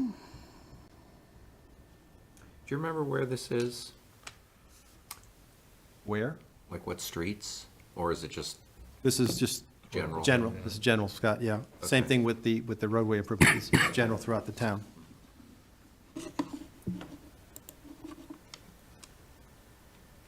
I mean, and it changes all the time, because if he has a culvert problem, all of a sudden he redirects, so, Yes. yeah. Yes. It's kind of nice to have the money there in case that happens. Yeah, and he's had a few things blow in prior years where he's had to redirect his attention. Yeah, he does list out in his request some of the recent ones, which were Lincoln Street, Lincoln Street, Davis Street, Rice Avenue, and Church Street and Howard Street. right. Mr. Chairman, I make a motion, we approve the article with respect to the drainage and sidewalk improvement program for the amount of $315,000. Second, Okay.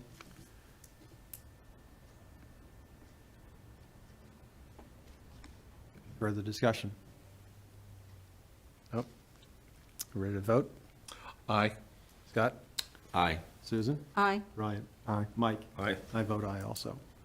That's unanimous. Okay?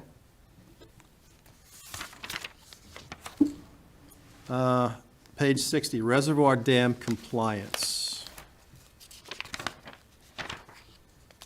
$250,000 from the Enterprise, Water Enterprise Fund. This is a Category 1. This is a state compliance issue, right? Yeah. Help me remember, I don't recall what if there was a date that was provided by the state of when this needed to be in compliance by, or if there was any pending event. I So recall. the design and permitting for this, for removal was funded in 2021. The permitting process has been completed. The town plans to submit a grant to the state to partially fund the physical removal. This dam is up on, I forget the name of the street up there, it's off of Crawford Street. It's got to be taken out because it's no longer needed, and I think it was servicing Northborough and Shrewsbury, if I recall correctly. He's got a grant process going on that he needs to have some local matching funds also. Street. Right. So, contrary to a lot of things that involve design and the physical work, the design has been already approved in a prior cycle, and that was a matching grant program.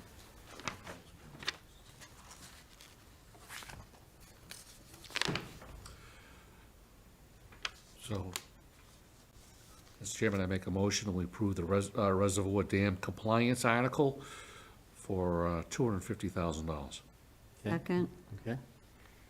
Discussion further? Nope. Sounds like we're only paying 20% of it, so. You ready to vote?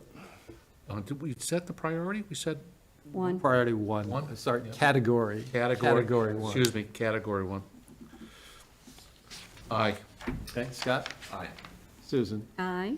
Ryan? Aye. Mike? Aye, okay. And I'll vote aye also, so that's unanimous. Okay? And to Top be of clear page- on the source, it would be debt issued by the town that would be paid by the enterprise paid by fund. the enterprise fund, Water right? enterprise fund. And it's so marked Enterprise Fund Debt, Correct. okay? On that article on the Reservoir Dam Compliance. So is that a two-thirds vote then? That will be a 2/3 vote, yeah.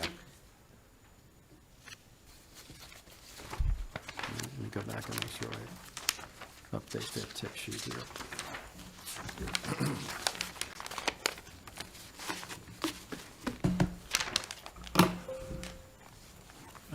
So So what do we do there, Jason, for an amount that's that small debt-wise? Is that just like a credit line at a bank?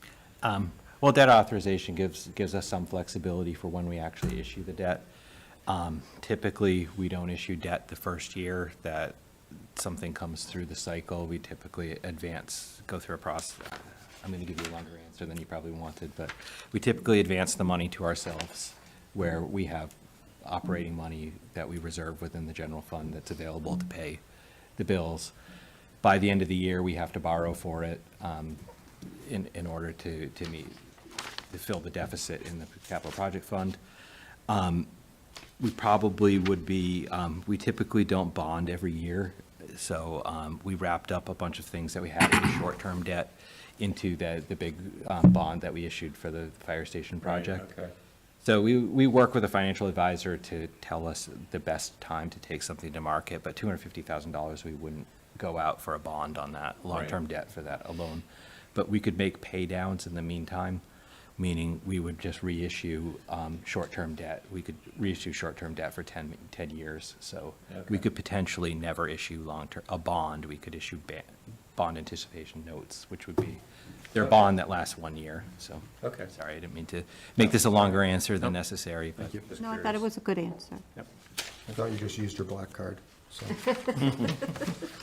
yeah, put it on your tab. maybe that'll If be you're in the Italy, it's policy. Visa only.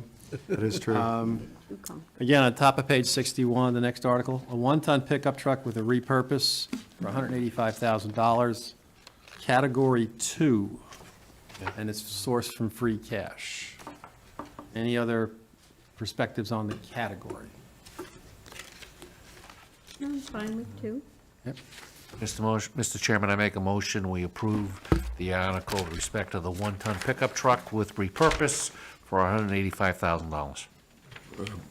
Just a comment on this, on the need.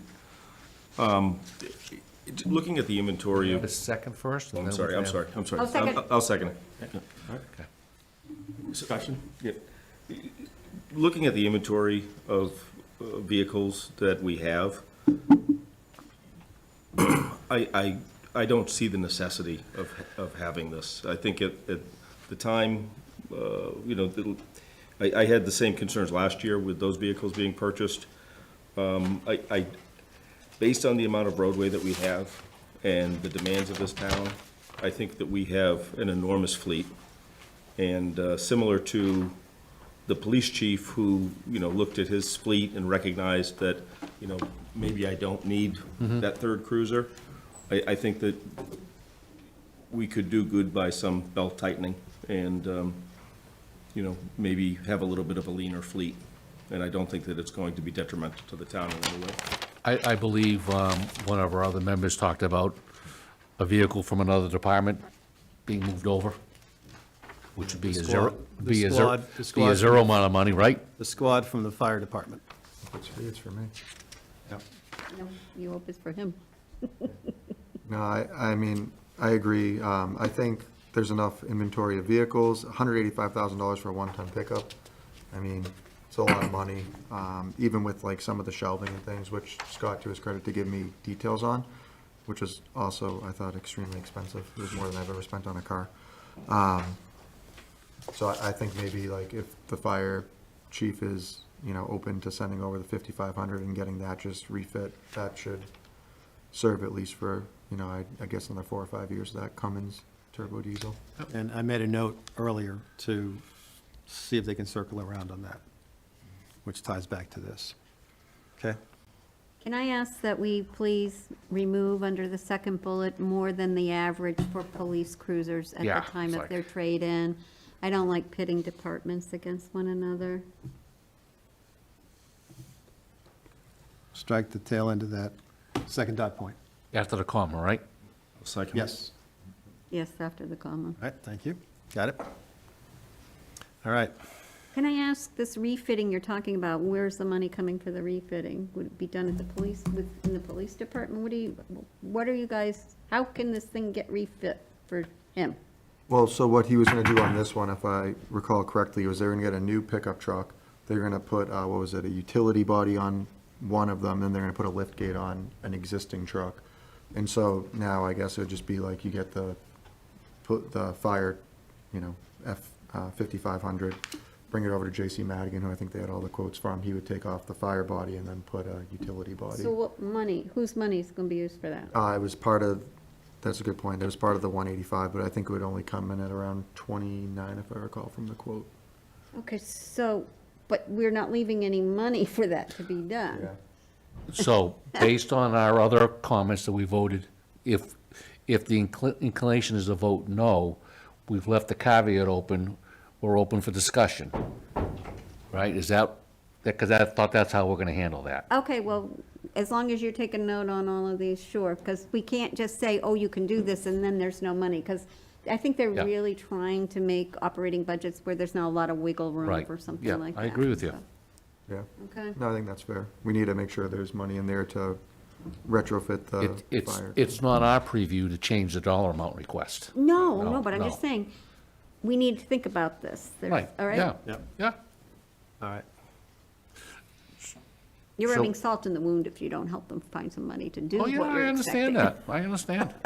So And there's we're ready also to the vote. capital threshold. I mean, if you're preserving the life and extending it 5 years, then that could qualify, the refitting could qualify as a capital item, which Yeah. this committee wants to review, so. Yeah, Yeah, okay. all right. So we're ready for a vote, right? sir. My vote is no. Scott? I vote no. Susan? No, Ryan? No? Mike? No. And I vote no.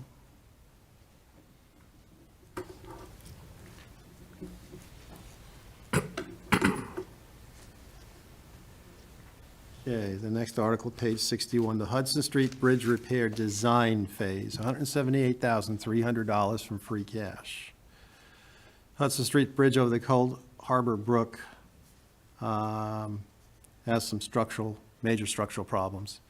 And this scope includes collection of data on the existing bridge and surrounding area, pertinent to the elevation and design, assessment of the existing bridge conditions, including the bridge deck, vertical sidewalls of the arch and spandrels, the underside of the arch and abutment breast walls, a hydrologic and hydraulic study of the existing structure and proposed recommended improvements.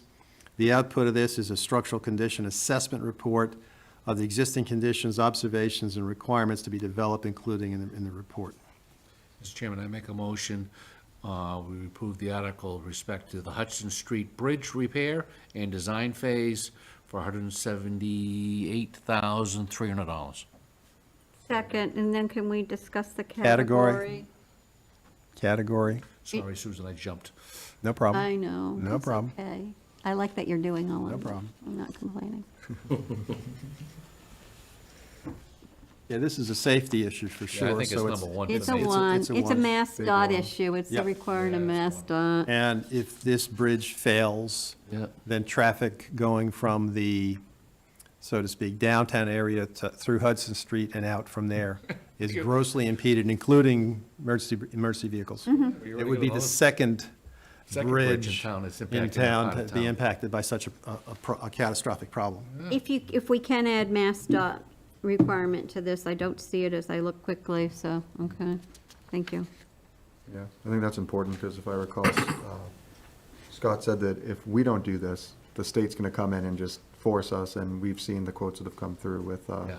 our own projects, and we have no And there's control a over it. bridge that went out in Berlin that's been closed for 3 years right now, Drove into that causing bridge. major workarounds in that town. Yeah, Yep. okay. So, we're done discussing? Well, I guess the only thing I'll say on Mike, are it. you done discussing? So, yeah, I brought this up when Scott presented it. Again, I'm in favor of the project. I don't question the necessity of it. But when I see $178,000 for a design and really having trouble getting my arms around, what is that work product that's really worth $178,000? And I know that there's been some, Are you looking at the report I- from yeah, I- Woodard and Curran? I did see that. I did see that. I'm still struggling. I'm still struggling with it. Because So, they've broken it down into phases and they've quantified the fees that added to 178.3. Well, at this point, it's going to be cheaper than what the state will charge. And just a potential disruption to traffic I agree. and the abutting neighbors there. But it's another one that fits into your category of concerns. For sure, yeah. I don't disagree with the project. I'd like to see it done. I just don't feel comfortable with the price tag associated with the design. Okay.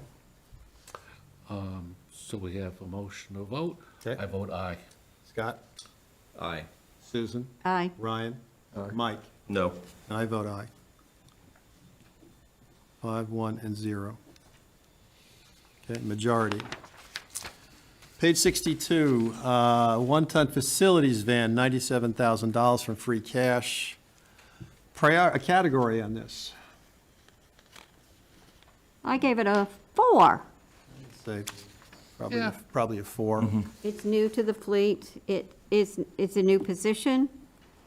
Upgrading existing town. It says facilities, but it's equipment. Yeah, that was another one that I danced with the priority and facilities. So facilities, I actually looked up the definition as it related to municipalities because it was a little bit challenging to categorize it based on that. And it did define facilities a lot more broadly than what I would have myself. And so it is infrastructure, it is, quite a variety of items, but So agreed. are you comfortable with a 4, or is it something else? 4. Is it because it's a DPW facilities van? I don't think so. It's rolling stock. All right. All right, so we take categories all set? I'll make a Category motion. 4 on this one? I'm fine with 4. Mr. Chairman, I make a motion that we approve the article with respect to the one-ton facilities van for $97,000. Second. Further discussion? For the reasons that we've spoken at length, I'm uncomfortable with this price tag. I don't think we need to be buying a new vehicle. I think that there are mechanisms that could be further explored to purchase something that is a used vehicle at a significantly cheaper fee. I'm going to agree with Mike. I think, in principle, I think we need to have a service van for that individual servicing it. A one-ton vehicle is for heavy equipment.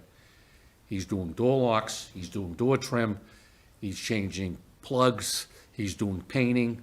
He needs a little bit of shelving and some shelving. It's a tradesman's van. Yeah, a small tradesman's van. That's what he needs. Maybe it's a racking to carry some ladders. Okay. You don't need a one-ton for that. Additionally, the generator piece that was put on it, I was like, aren't you going to place with electricity? Why do you need a generator? to Yeah, I charge? just. You might. So I Probably think it's infrequently, but- overdone, right? I think it's Parks. overdone. Town If- parks. That's true, but you can just buy more batteries for $100 each rather than Well, spending if- $3,000 you know, on a if you're going generator. to You could a buy a site, $300 generator. Yeah. well, Stick if in you're the going back. to a site that doesn't have power, but you have power here. And if you're going to a site that is, the power's been turned off and they don't have a generator, you're not doing service work. You're just not doing it. Somebody else is there if the problem's that bad, right? So the concept I agree with, I think it's a real reach for what they're doing. If you're a service company and you're traveling all over the state, and you gotta make sure you have whatever you need with you, then you probably need a one-ton. He's driving 80 miles a road at the most, He takes every road. right? No, The real that's what, scenic route. and you're going to public buildings and we hire outside contractors to do all the major work.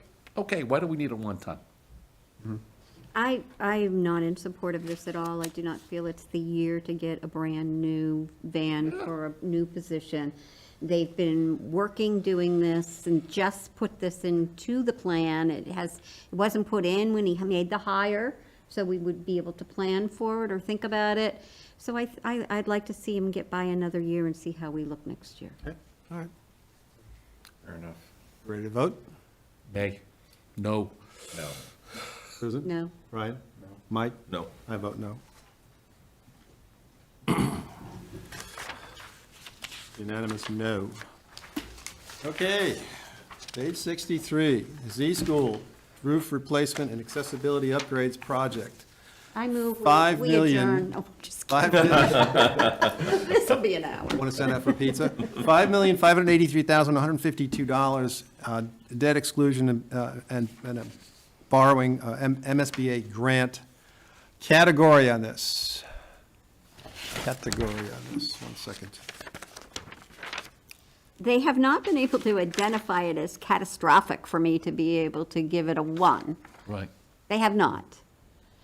All I know is we're doing this, and we're all of a sudden coming up against a bunch of compliance issues that,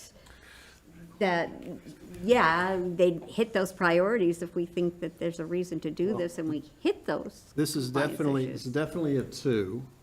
The question is it a 1? You know, if left unabated, will it turn into a health and safety issue? I think it's the same thing as we're running into the other things. They still haven't told us yet if it's a health and safety issue. We've asked, and we got the stuff back. They just want to go forward with this, but we don't know. Again, I think the it's a 2. description- Sorry, think the it's a 2. description says, projects that involve correcting a current safety or health issue and/or to meet a federal or state legal requirement.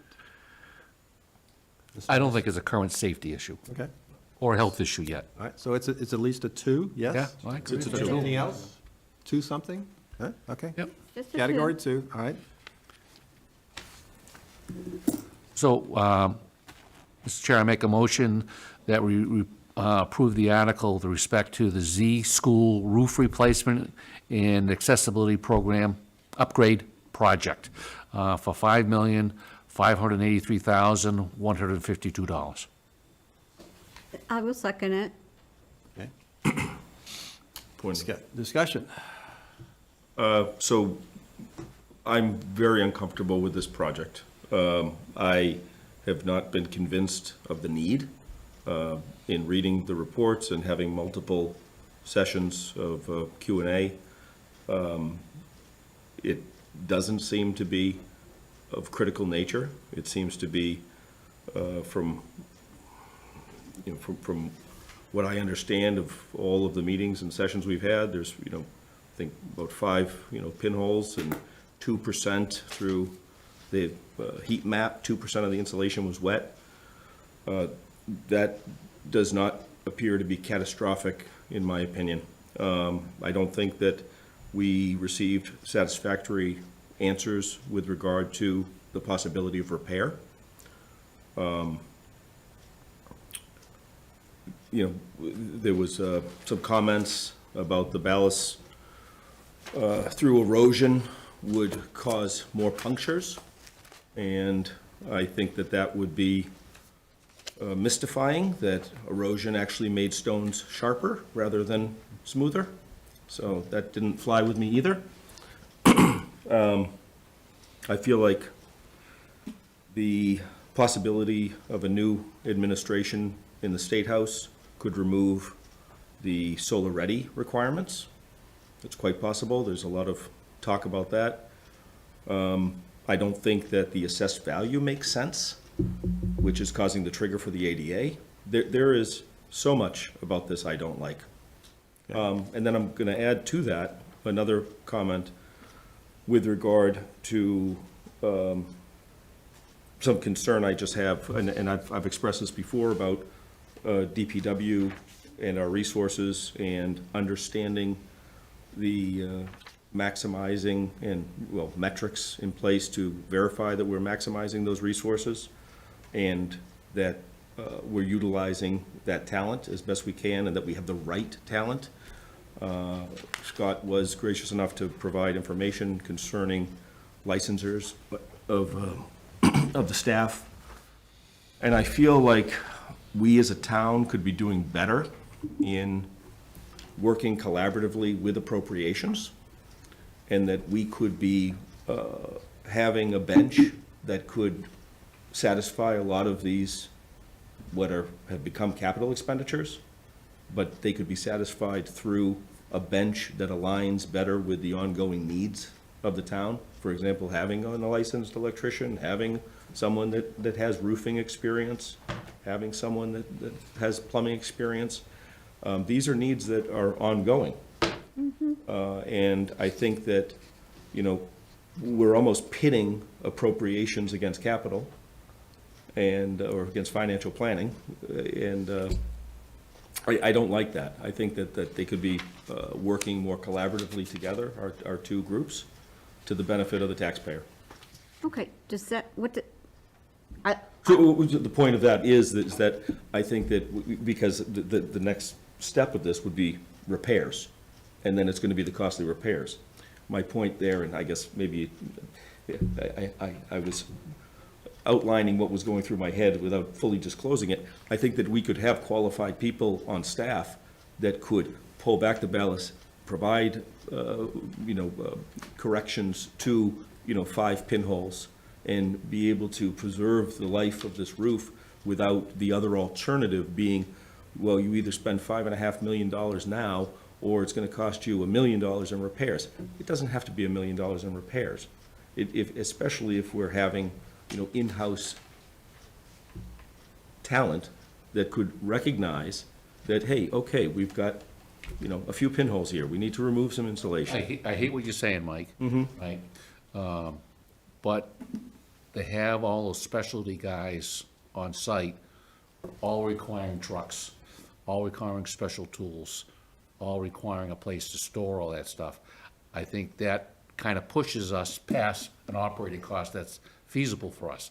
I have no problem with hiring a contractor to come and fix a pinhole for $50,000 and be done with it, right? but you'd have to pay prevailing wages. Yes. I'm not worried about prevailing wages. Okay, but I'm not it's still worried gonna be about that. cost. I think that is really not the issue. It makes sure everybody's getting paid the same, you know what the rate is gonna be.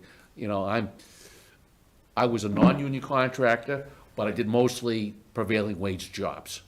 My guys got paid well. Okay, aside from that, can I bring up something that he's, or you want to just keep going on I this? want to keep going on Okay. something, if I can. I have reserves about this program, this too, and I think our request is that where are the repairs needed? 5 leaks, 2% contamination of the installation, it's not major, right? I think the school committee in their jurisdiction have decided we want to move forward in another direction. We want to get ready for other things, and that's what this is about.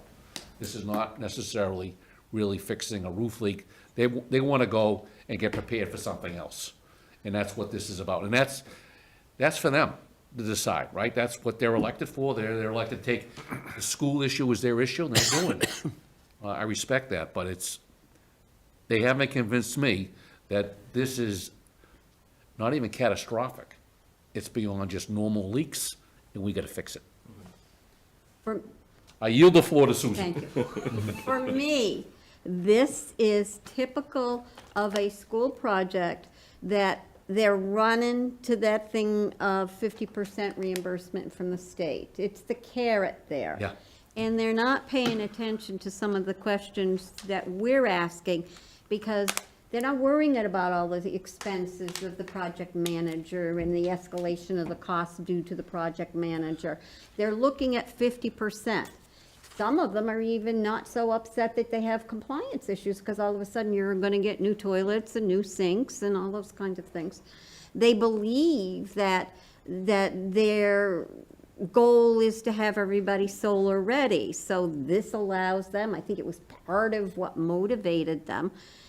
But what we have to do better as a town is that when they come forward and they say, we want money for design fees, they got to start working with people like ourselves much faster.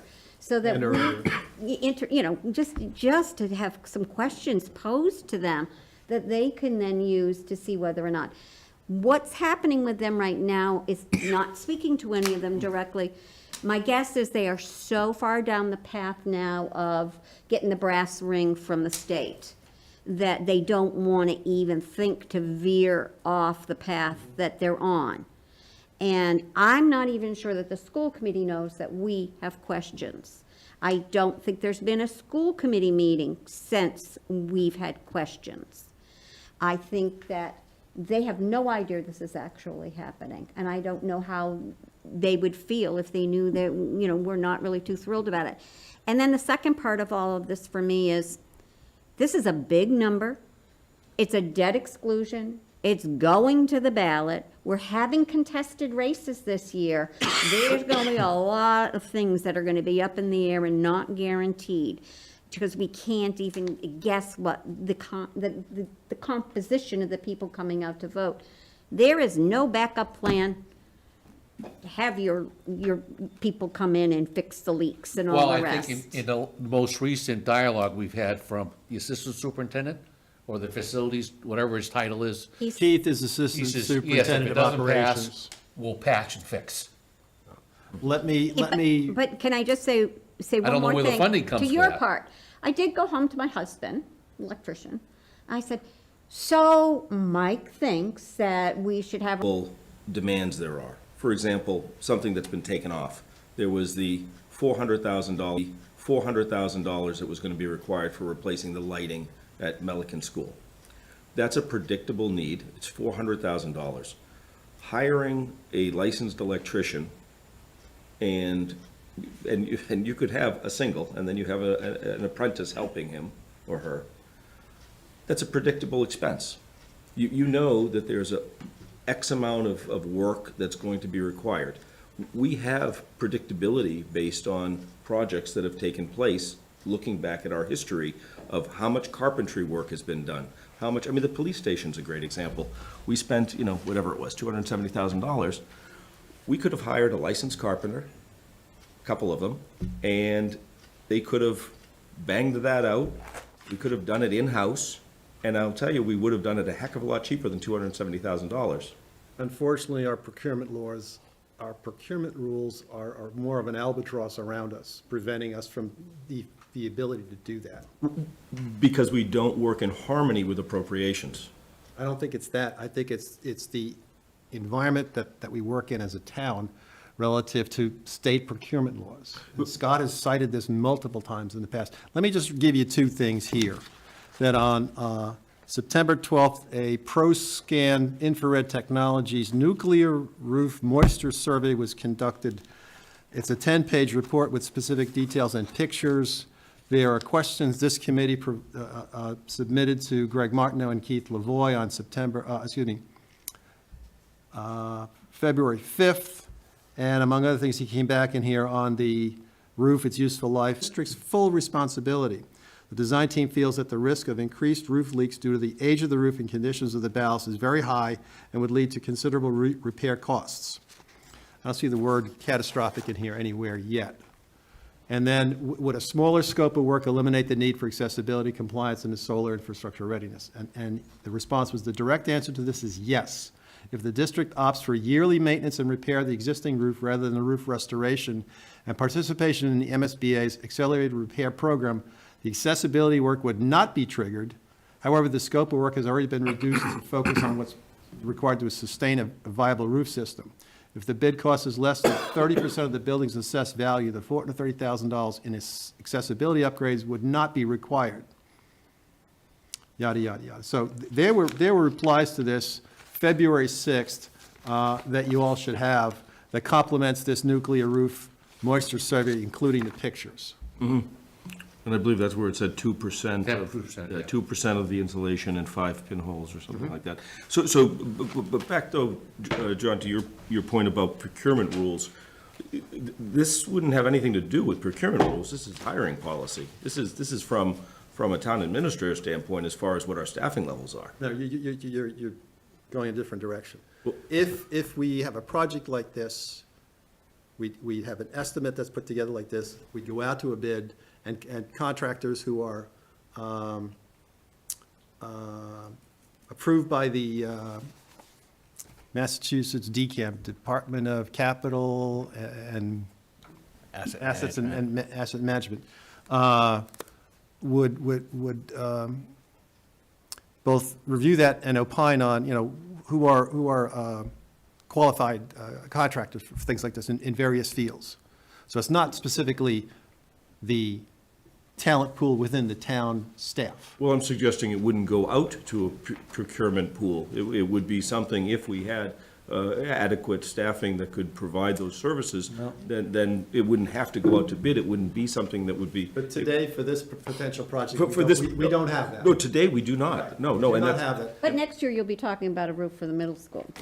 yes, exactly, yeah, and then we'll have. And I've also seen a couple things in get the a punch regs card. where 2 schools in Hudson and 1 in, I think, Southborough Yeah. are kicking some numbers around for roof replacement projects in neighborhoods of $5 to $7 million.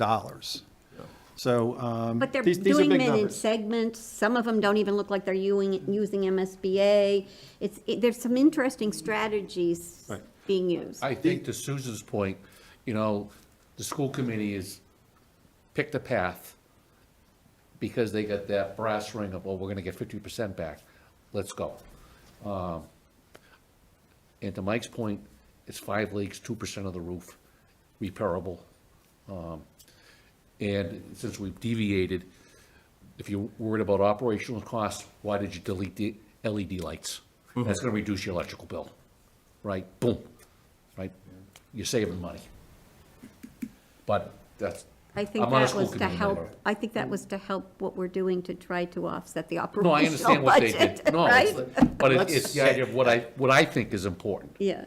Let's not lose sight of the fact that this is a capital asset. Yep. We have fiduciary responsibility to the town for the capital assets that are within our purview. So I'm torn on it, but I think I know how I'm gonna vote. Okay? Do we have a motion on the table yet? I did make a motion, I believe. Okay, I did. okay. Okay. all right. So my motion is no.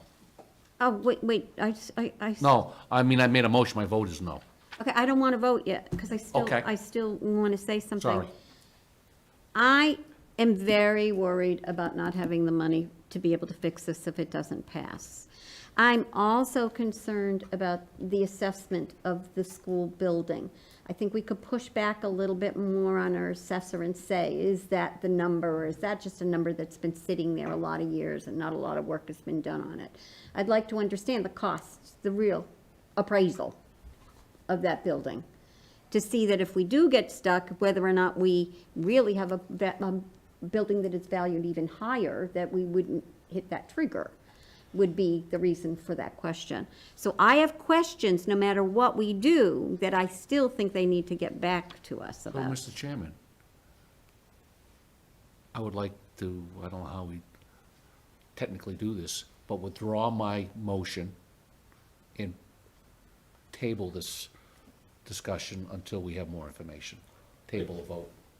I think we should handle it the way that we handled the others I and think so, have the too. vote. Okay. Have a All vote. right. If we get further clarification, we can consider revoting it. Okay? All right. All right? So, are there certain things we're going to be asking for, like we've talked about in the other ones that we went ahead and voted on? In case of the Z project, Yeah. you know, the assessed cost, you know, clarifying the assessed cost of this is one of them. But, you know, we push back and we have information on, you know, the extent of the leaks and proposed repairs. How about their backup plan? Yeah, I mean, it would be great sometimes on large projects like this if repair is a option, maybe not the preferred option, but, and I don't know how you would do it, but maybe it's, okay, 5.5 million to replace the roof. Repair option Plan B is 250,000. I don't know how that would work, but So to Jason, it's possible to have 2 articles, right? One to repair and one to replace, right? And then if the one to replace is voted on, then you pass over the other one. If the other one's voted on, then you still vote on the repair.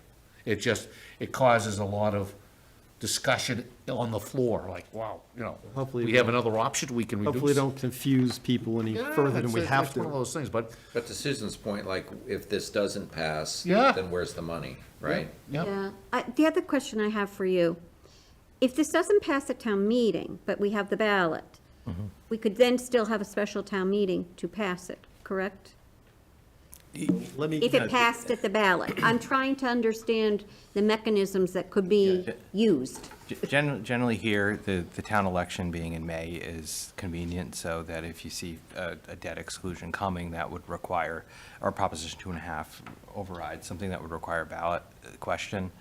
The timing would be that you would have the election after the appropriation. So there is a provision that if something were to pass the ballot first, you could have a ballot question first. And I believe it's like within 60 days. You know, we talked about this at length around the fire station project at one point. But you could have a special town meeting afterwards as long as it was within a certain time frame. I think it's 60 days.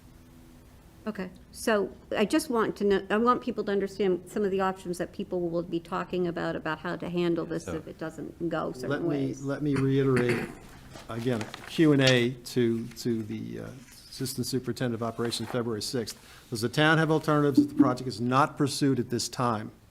If the project's not supported, the town would forego a significant grant opportunity, estimated at over $2.6 million, and would continue the current practice of addressing roof issues through localized repairs, routine maintenance, and ongoing inspections.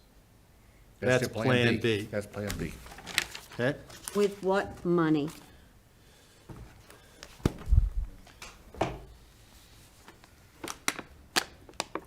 Okay. Thank you for letting me speak again. Yeah, and two, with respect to the assessment, I don't think it's a high priority among assessors to have super updated assessments on tax exempt buildings. They do assess them and they do visit them on a cyclical basis. They do, when there's a building permit or a project that happens to improve one of the buildings, they do factor those into the assessment. I think I did speak to the assessor a little bit about it, and he did say that it is a regional problem that the state recognizes of having, generally the government buildings are assessed low in their systems. Typically, nobody would see that. It would be no impact to taxpayers. They're exempt. So it's an academic question more than anything. Until it conveniently becomes a trigger based on the Yes, state. exactly. Correct, Who's- right. I mean, it's. I mean, to me, I feel like I'm going to say to you, is that this is where we work cooperatively. When we know something as large as a building project or renovation or a roof, that we make sure the assessments are up to date, the appraisals on the buildings before they get started with the state. Right, so the timing on updating the assessment, I don't know the mechanics of that, to be Yeah. honest with you. And going back to the state, we'd have to ask, I think we would have to press the MSBA for an answer on that and how that would work. We'd have to ask the assessor, and, you know, the timing of it would, Maybe not would for be this, but for important. coming projects, I think that we have to get more in sync with talking to the assessor's office about, looks like we are going to come up against a project that's going to need state funding, and all of a sudden, there's going to be triggers for more money to be spent. Yeah, well, I mean, it seems, and, you know, obviously the assessor has tremendous knowledge in this area, but as a layman, it seems that there's something very wrong in the way that they go about assessing these properties. I mean, if you're taking the amortized value of it based on whatever the lifespan is, you know, that would be one method, but certainly not depreciating it based on, you know, that structure being X number of years. I mean, if they did that on our houses, could you imagine if your house got depreciated so that it was assessed at, you know? Zero. Yeah.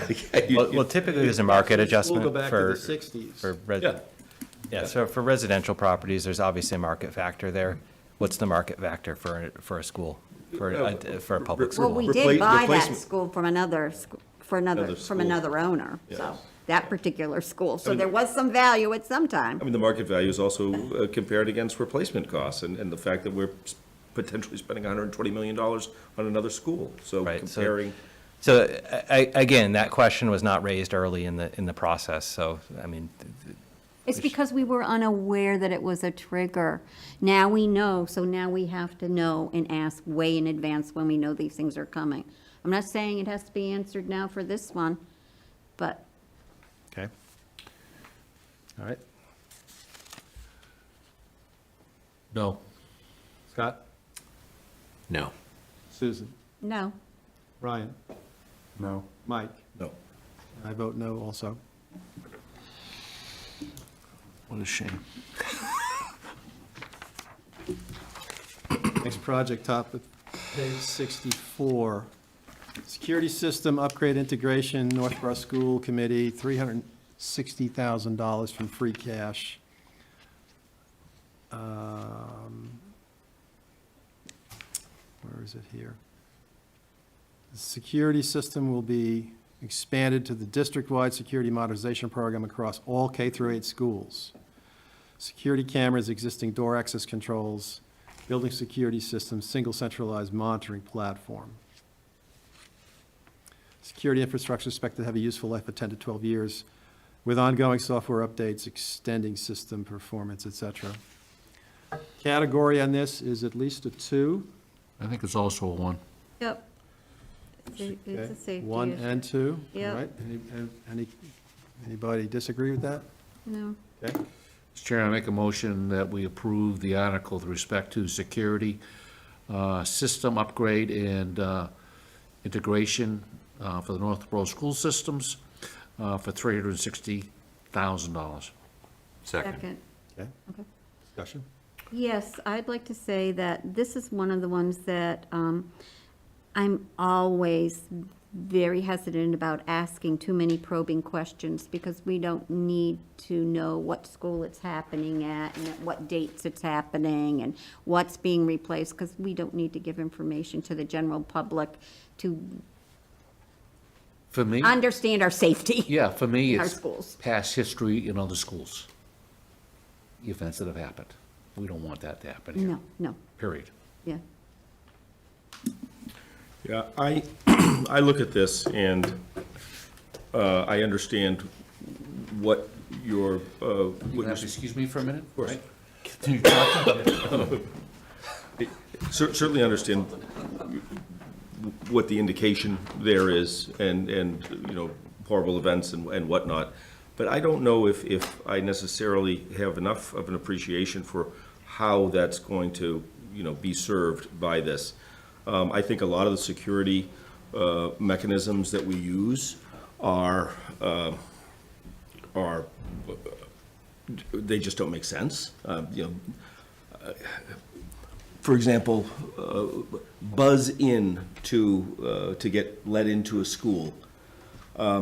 If you're an armed gunman with an AK-47 and there's a glass door that's preventing you from coming in, that button is not serving any purpose. That is, it's a facade. It's just like taking a It nail will clipper. slow you down, Mike. Yeah. Let me tell you, my daughter and my wife work in elementary schools. I will tell you, my niece Emily was a junior at Columbine High School in April of 1999 when that event occurred. So this is right here on my forehead relative to an article like this. And I don't think it's going to slow you down, something like that. I think But here's the I deal. think that's akin to. I don't want to take that bet, do you? I think it's akin to taking your nail clipper away from TSA before you board a plane. Let me just say, you don't even know if it might be glass that is impervious to gunshots. We don't know, because we're not asking, because we don't want people to know. What I think we need to do with things in the future like this is that we have to ask to have an executive session with the school department so they can answer some of these security issue questions. And that would be fine. I think Yeah, to have. I think that's what we need to do. But for us to take guesses at the significance of it and the necessity of it, we do not have that information. No, we do not. So without that information, I'm not comfortable. I don't think that this is a need to have. I think this is a nice to have. Disagree. On my perspective here, I think the biggest thing is even if let's say an active shooter was in the school, it proposes there's camera upgrades and a centralized system. So at least we can have a way of keeping people informed of where the active shooter is in the building. And as a result of that, it does give an opportunity if someone's on the opposite end, get them outside, get them the hell away from the building and keep them safe. I understand the buzzer thing, but to me, knowledge gives you the ability to act. You know, surveillance cameras. And we don't know where centralized. these cameras lead to, and who's Yeah, looking we at don't know these who's cameras, looking, who has like, access in emergency situations. Things like that. I think if they're on the perimeter, you can maybe see someone acting like a weirdo with a whatever going on before, and I think it also, people in the building, they're on the east wing, people in the west wing, get out of harm's way. Like, the sad fact of the matter is, in a lot of cases, this is minimizing damage, not stopping it. So that's how I view it. It's a hard thing to say no to. Agreed. Okay. We voting? Did we vote? Yep. Scott? Yes. Ken? I'm in favor of it. Okay. Susan? Yes. Brian? Yes. Mike? No? I vote yes. May I ask? Majority. May I ask when comes back again, that we look into ways to be able to get better information from them? Yep. If they're willing to share with us? Yep. Okay, thank you. Okay. Next article, Proctor School. So I didn't copy, what's the vote, what was the vote tally? 5-1. 5-1? Yeah. 0-0. 0-0? 0. 5-1-0. Okay, thank you. Okay. Next article, Proctor Elementary School rooftop unit replacement. It's a Category 2, sourced from free cash, $300,000 to address the aging HVAC units at the end of their useful life at the Proctor School. These new units are expected to provide a useful life for approximately 20, 25 years with proper preventative maintenance. Mr. Chairman, I make a motion, if we approve the article with respect to the Proctor Elementary School rooftop replacement units for $300,000. Second. Okay, discussion? This, similar to others that we were presented with, I don't think we were provided with a breakdown of costs to have a good appreciation for what makes up that $300,000.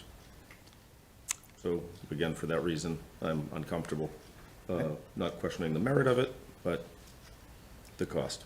Yeah, and if I recall, they've done this before, and they were supposed to be, I might have missed it. I thought there was supposed to be like a before and after, so to speak, at other projects where they've replaced heating and things like that, like the upgraded efficiency. In theory, we should save on. If that was presented, I don't recall. Yeah, so like, I mean, I think there's an offset to this, so it's $300,000, but there should be an offset in efficiency gains that will have a payback period of X years, and I thought that data was supposed to be available and was supposed to come our way, but I don't recall seeing it.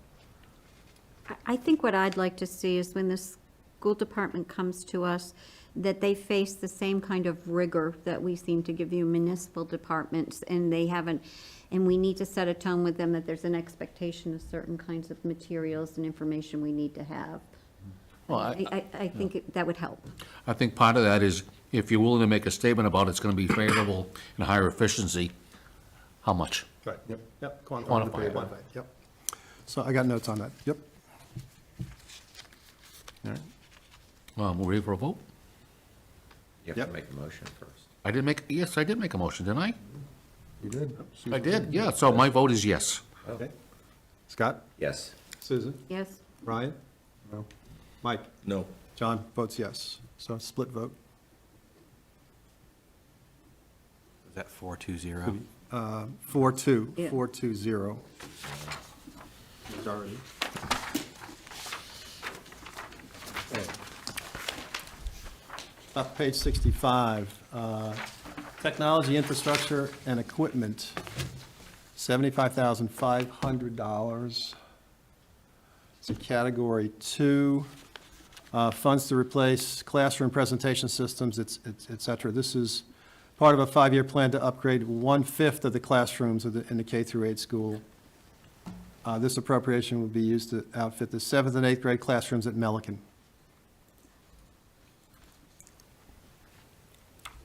I move that we approve the technology and infrastructure equipment for the Northborough School Committee at a cost of $75,500. I'll second that. Do we have a priority for it? 2. Is it anything plus the 2? I want to ask a question. When I was on financial planning many years ago, nobody really liked putting technology in a capital plan. They thought that they were, operating things.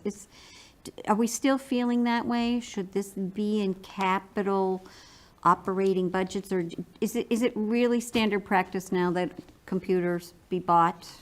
It's allowable, I mean. It's there's- allowable, but is it smart? It's classroom presentation systems, not just, a laptop here or there. So It's you also- you it's think also it's the- going to be a useful life beyond the 5 years? Yes, it's a dollar amount too, right? It's over $50,000 for us, right? Right, I mean, I think to Sue's point is that whether you're combining everything to make it $75,000, or if it's individual, $500 Chromebooks, I think it's, Or like I you- think it's more along the lines of things that are more expensive within that amount, but to that point, I mean, it's really the discretion of whether we can. I think consider it the fair or reason not. I'm bringing the question up is not because I think they're doing anything wrong, is that we are going to have to start looking at things through a different lens. We're not going to have the same amount available to us to fund all these things. And so with that expectation in mind, we have to have them be mindful about how they're doing it, and we have to be mindful about what we're asking in our questions. Does that make sense?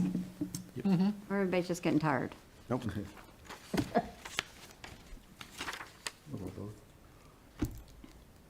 So I make a motion that we I approve. just read that, Oh, did you? yeah. I'm tired, Susan, I'm sorry. So am I. You don't have to apologize. It's past 8, isn't it? Yeah, it's past my Oh, bedtime. way past. So, vote? Yeah. My vote is yes. Okay, Scott? Yes. Susan? Yes. Ryan? Yes. Mike? Yes. And I'll vote yes also. So that's unanimous. Okay, Algonquin.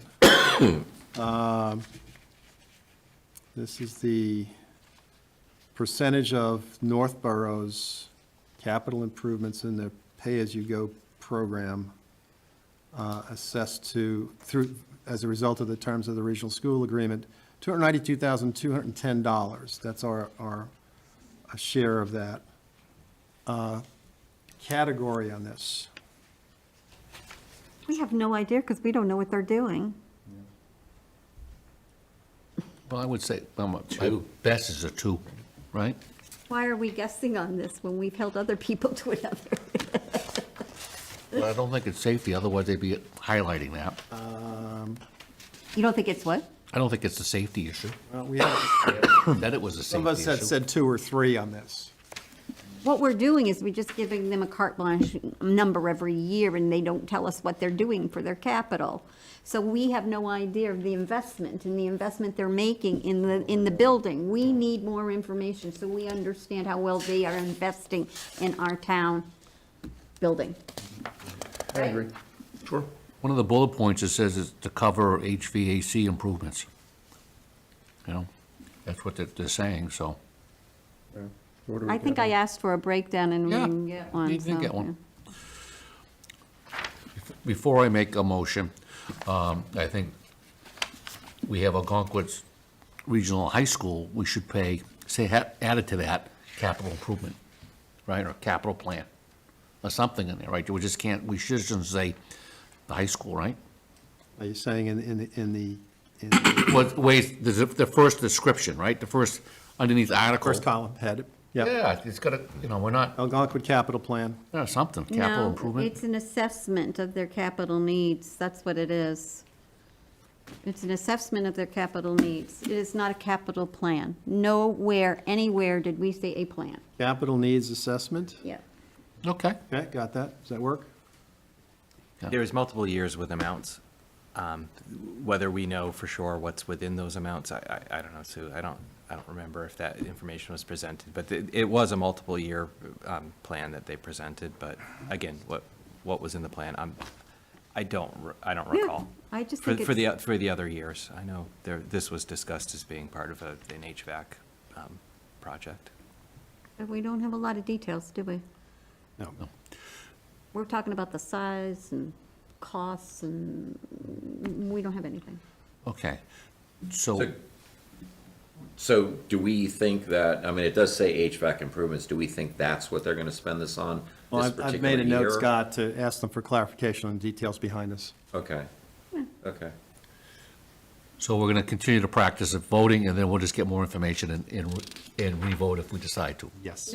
Okay. Yeah, because the number seems somewhat in line with the previous 300,000 for Proctor. Yeah. Being that it's a much bigger school, so if Again, there this is Northborough's share of the agreement. It's actually a Regional agreement. 477. correct, 477 Right. Request. is in total 50% for their bigger than capital. the Proctor school, and the school is easily 50% bigger, so. Well, the problem is that there's a lack of details as there was on the prior, on Proctor. Yeah. This could be for the, housing of the cafeteria. I mean, it's not talking about BTUs, it's not talking about what the equipment costs are, it's not breaking down the labor. It's in neither of these, there's just a lack of information. Agreed. Oh, wait, Agreed. it also says here fiscal year 2026. Are we not evaluating 2027? Is that a typo? That may be a typo, yeah. Maybe, maybe they had it in there. There's also No, fax, it's a typo. fax impact too. We'll Typo, correct Susan. that. Good Okay. catch. Good catch. Thank you. Woo-hoo! There is tax impact? Oh, no, it says fax impact. Oh, that- Facts. We'll fix that. I guess that It is fax lacking needs to facts. be fixed. They emailed it to us, so it wouldn't be a fact. So, Mr. Chairman, I make a motion that we approve the article with respect to the Algonquin Regional High School Capital Assessment Plan or Capital Capital Improvement Plan? needs assessment. Capital Needs Assessment for $292,210. Second, Further discussion. I think this is falling under what we've talked about earlier, is that there's not a lot of detail. Okay. We'll do some pushback on that. You ready to vote? My vote is no. Scott? No. Susan? I will vote yes. Ryan? No.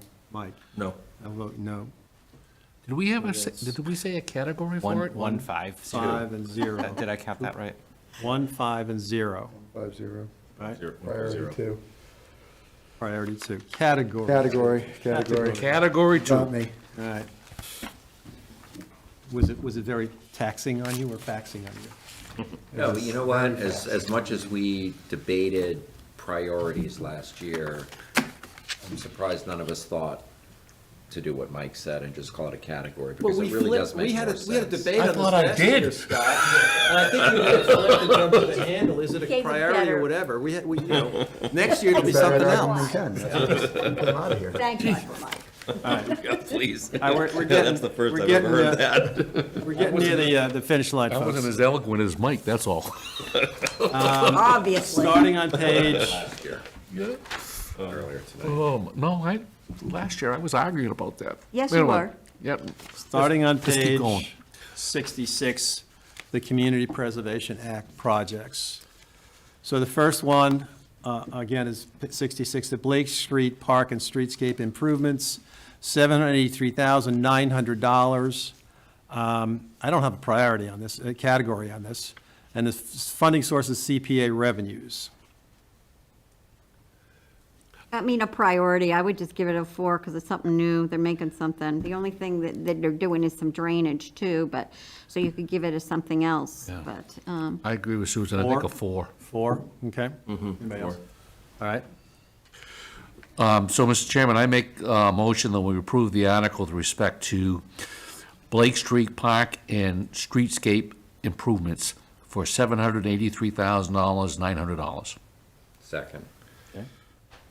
I didn't like this project when it had more to offer. It has even less to offer. Fewer parking spots are getting fixed. And we're in the middle of trying to, get rid of 4 West Main Street. I do not think we need any kind of construction beyond the grants she has already received to do this section of the street down there. I cannot support this. I agree. I mean, the fact that 4 West Main is up in the air, we have no idea what's happening with that. And beyond that, I just simply put, the juice isn't worth the squeeze. I don't think that what we're going to get for that amount of money it's a 5,000 square foot pocket park. It's, Next to the railroad tracks and a gas station. yeah. I mean, how do we even know that somebody that wants to purchase it would be thrilled to think that middle school students are sitting out there on their days off, which is one of the selling points they have for the whole thing? I just think we need to sell that building and then work with them to see what needs to be done. I also think that this is, once again, another place we need to do better. We need to work with the CPA to have them understand better the confines of the capital plan, how we're gonna have less free cash to get things done. We're really gonna look to them to hopefully be very mindful of what this town needs from their own plan before they just take people off the street with their particular requests. And the other thing is, will this beautification make 4 West Main more saleable? Don't know. It'll be in the middle of construction when Well- we're selling it. Don't know. Don't know the answer to the question. So I'm gonna take the contrarian view to this, and I may be the only one here, but I've lived in this town for a quarter of a century, 25 years, and there have been numerous attempts to make the downtown look just a little bit better. And while it's not perfect, and you can certainly look at it and say, well, this isn't right, this isn't right, I do think the money's already there. It's not going back to the taxpayers if it doesn't pass. And I think even if it makes the downtown area look 5% better, it's a step in the right direction where it's never happened before. There's always been a reason to say no. And if we just kick the can down the road, at some point, people are gonna get tired of bringing opportunities and doing the work that it takes to bring potential opportunities to us to beautify and improve downtown. They're just gonna say, forget it, it's not worth it because nobody there likes it. We've got telephone poles up, or we don't want kids here or there. So I'm gonna say yes, personally. I understand there are a lot of people out there that feel the same way as you do. It's another problem for me. We don't know what's happening to the White Cliffs yet. Nobody has told us that it has been sold. If it does not happen, if it doesn't have a lease or a sale, we have a substantial amount of money that needs to be put into keeping it standing. And that money came from this source. And I really honestly think that if they end up with saving a little bit, have a little bit on hand in case, they've been helping with the legal fees for some of the White Cliffs where it fits within their admin Yep. line item. I just think this isn't the time, but I understand why you want to say yes. And Yeah, I'm sticking, so. it's fine, you're Vote moving. no. You're not even Urban- going to get to enjoy it. Urban renewal projects are a marathon, not a sprint. You've got to have a long-term vision. You've got to be able to have feet on the ground to go do this, and patience. And you gotta start somewhere, You got to start somewhere. Right. so. So, Considering the proposal last year at town meeting for this, which the wheels fell off the train, for lack of a better description, this is a lot more palatable project compared to what was being proposed last year. Yeah, I think it's a start, Yep, small start, but it's a start. yep. so I'm gonna kind of piggyback on that. This is what CPC was for, to fund project like this, because the town would never on its own fund this, period, right? It's not if we're gonna use priority, right? It's not one, right? Would never be funded. Parklands and that type of stuff, it wouldn't fund. For Main Street, look how long it's taken to do, our White Cliffs. For Main Street could be another 5 years from now, before anything happens. I don't think that's the case. I hope not. But that's not the way that our I'm town just- administrator talks. She's I'm got just- people very interested. Okay, we heard we were gonna sell the property right away, we're gonna lease it right away. We still don't know what's happening. So I don't have that much confidence in Okay. that whole process. Yeah. Like Scott, it has to start somewhere, we have to make an improvement. Downtown is Well, ugly. Then there's my reason for holding on to some of this money, if you don't have confidence in the White Cliffs. The only other thing I'd add is, I mean, the voters last year were pretty clear. There was a lot of visceral response toward this, for a reason. And I realize that this is just a subset of it. But, we'd all like to see a more beautiful downtown. It's not ever going to be Newburyport or Chatham or, you know. No? or it's. There's no water. And this is a very expensive price tag for an extremely small improvement. Yeah, I mean, not to be mean, but downtown, it's like, what is it, like 4 gas stations? It's never really gonna be beautiful. Like, we'd have to change zoning and do other things. Like, if we wanted to get some cafes out there, some outdoor seating, maybe make it look a little bit like Italy or something, that would be cool, but, The Alps? On Route 20? Yeah. All right. Further discussion, comments? I'm Susan? good, No? I'm good. Okay. My vote is yes. Scott? I vote yes. I Susan? vote no. Ryan? Mike? No. I vote yes. So, split vote, 3 and 3. Jason, you've got the next article and a couple more in yellow. This is the affordable housing reauthorization. Are you saying? Yeah, there's going to be no this- article this for is- that. That was just an internal process. So we're gonna within the strike that? CPC. Yeah, we'll strike that. So what was affordable housing for $500,000 in yellowed on the, on top of page 67 is gone. Okay? Next article, same page 67, Northborough Historical Society Building, window restoration and preservation. $212,760. We don't have a category on this yet, and the source of this is CPA revenues. Restoration of and preservation of 21 double-hung windows and the replacement of 13 double-hung storm windows on this 160-year-old building, which is listed in the National Register of Historic Places. And the building is not owned by the town. So I think it's a category 4, if anything, if we're going to list a category for it. Okay. Myself. Why is that? Well, maybe it's not, Maintaining a- because it's not a town facility. But it is maintaining a building and stuff like that, it's, But, yeah, but it's not a town facility. Yeah. Maybe you're right. why do we rate this, yeah? Yeah. It can be It's not a NA. town facility. We don't have to, go too crazy with it. I withdraw my motion. I will rank it as NA, we'll categorize it as NA. Thank you, Susan. Did you say that the town does not own this building? Correct, it does not. Does not. Does not. The Historical Society does. Oh, okay. Yeah. Okay. That building is really used. I listened to when the two gentlemen that came did their presentation. That place is booked all the time. They really use that building well, but. And the town has had history of supporting non-owned town facilities. We did the church tower, Yep. right? So, So we should clarify that because these are CPA revenues, it's a specific program where that would be allowed, whereas general yep. town resources cannot be used on private properties, so. It's a distinction that I just want to make sure it's made.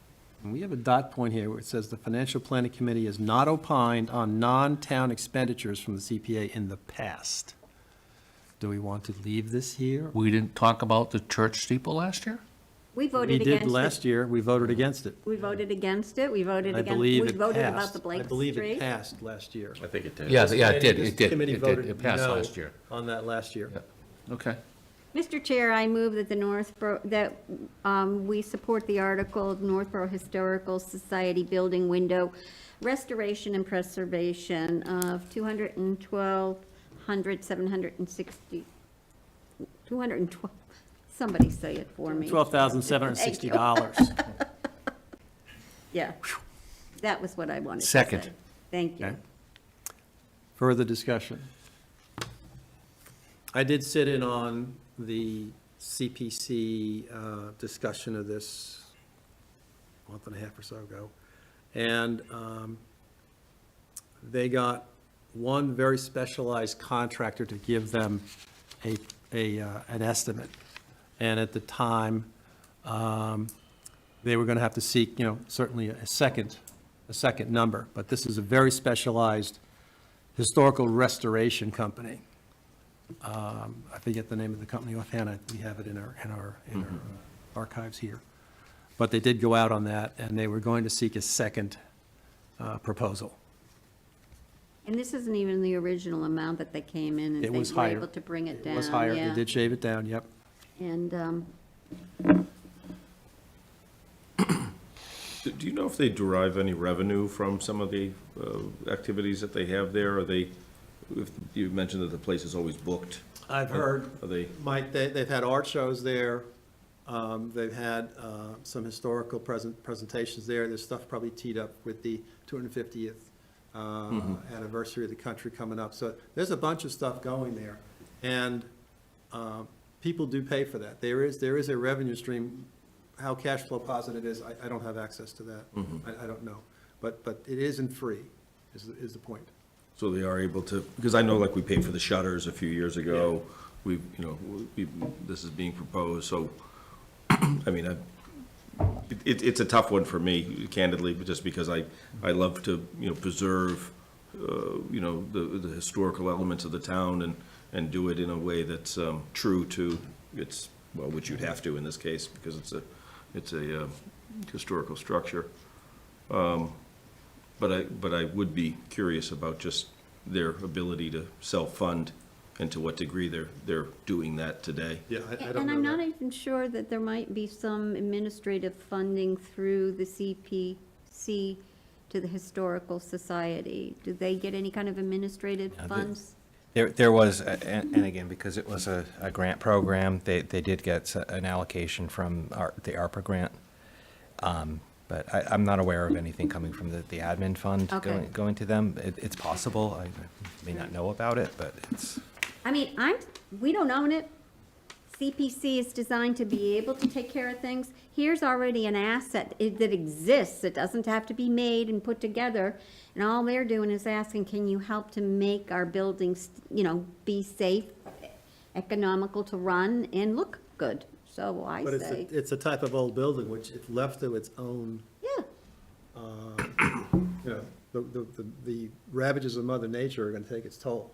It sounded like it was really tough to find people to do this because of the way you have to take those windows in and Apart, out yeah. and up and down the ladders, and it just sounded like You tedious. can't just throw the window frame out or just go out and get some, Well, you can't. Not with vinyl the framed storage windows and put them register. in there. It's You're very not calling specific. Anderson Renewal. Yeah, and I watched, No.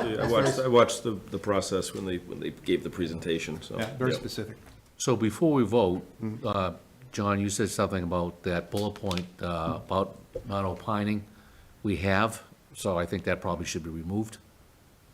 So we want to strike the second to last bullet point? Yeah, I think, because we have, Has right? not opined on non-town expenditures in the past. So we're going to strike that. But yeah, we have, Okay. right? So, Yep. Okay? All right. so I vote yes. I vote yes. Susan? I vote yes. Ryan? I vote yes. Mike? Yes. I vote yes also. He says yes, but he's shaking his head. I was thinking about it, I was on the fence. It was, Groupthink. he was tied up, Necessary, he I was was tied just up with the like, he was tied up with the fax machine. Yeah, I mean, I don't know, I understand the process. Okay. It's just hard for me to get by. Page 68, Melican Middle School baseball and softball field renovation, $227,100 from CPA revenues. Category on this. I could give it a 1 because they say it's a safety issue out there now for the kids playing on it. As someone who hurt his knee on a bad baseball field, I can tell you that. No, because it was sand, and so outfield, play at the plate, coming in, crow hop, step in, foot slid on the sand, caught the grass, buckled my knee pretty bad, so I get to walk around with that little limp now. Is it a 1 and a 4? I lost my son Mitty once because he blew out his ACL on a bad field. It's not a new, Is this a 1 and a 4? it's an existing field. I'm saying 4 is modernizing and upgrading existing town facilities. Is it a 1 and a 4, is the question. I think it's a rehab of something, so I don't know. I Isn't it would like go a along with the 2? 1 and 4 myself. I go 1 and 4. yeah. Okay. Okay, all right, good. All right, let's continue. Mr. Chairman, I make a motion that we approve the article with respect to Melican Middle School baseball and softball field renovations for $227,100. Second.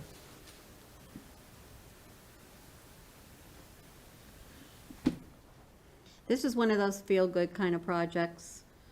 I think that there's a lot of people that can get behind it, school people, regular people. The field is pretty bad condition there. They're using it after school for after-school programs. We're trying to be able to rent the fields in the summertime to outside adult uses. Softball leagues, Yeah, It gets a lot of play. yeah, And and, it's obviously, it shows its age, its wear. yeah, yeah. Yeah, I mean, I think it's gonna be a great improvement for the town based on what I saw for the proposal. The only concern I had at the time of the proposal was the bid that they had for the fencing, but they did it last minute, so they only got one bid.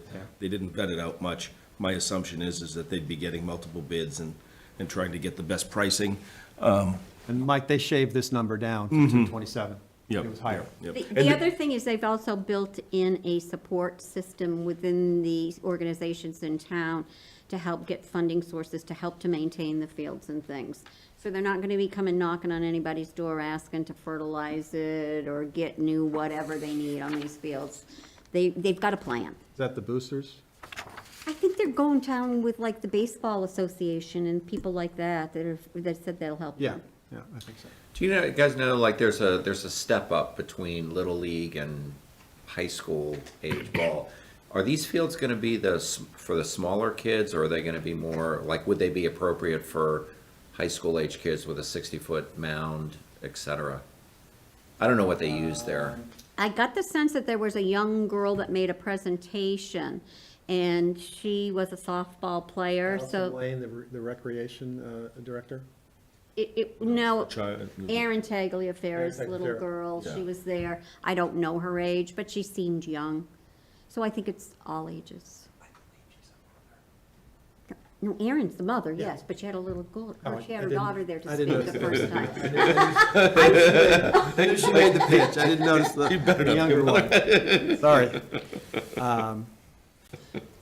Do we have a motion already? Yeah, I made a motion? All right, I vote yes. Yes. Okay, Susan? Yes? Ryan? Yes. Mike? Yeah, I'll vote yes also, so that's unanimous. The White Cliffs Debt Service, Jason, you have that yellowed out. It's the 9th of the 10th payments for the White Cliffs debt. Are we striking that? Oh, yeah, just because it not necessarily being capital, but Okay.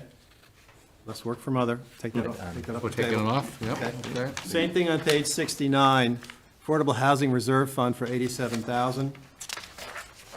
Striking that also? Page 69. Looks like it. is that the will of the committee? No, these are two other yellowed out articles. Yeah, because they're not typically capital. Right. Okay, and the 43,005 for the CPA It's not a Administrative capital. Fund. So those are coming off. Okay. Page 70, we have glossary of financial planning terms, debt exclusion, free cash, level service budget, Prop 2.5 override. I asked Jason to opine on those. If you have anything to add to that, please let us know. And, The committee, I recognize now that we don't have any articles surrounding the White Cliffs potential lease or conveyance. Yeah. I'm sorry, please repeat. For the White Cliffs, we don't have anything in here.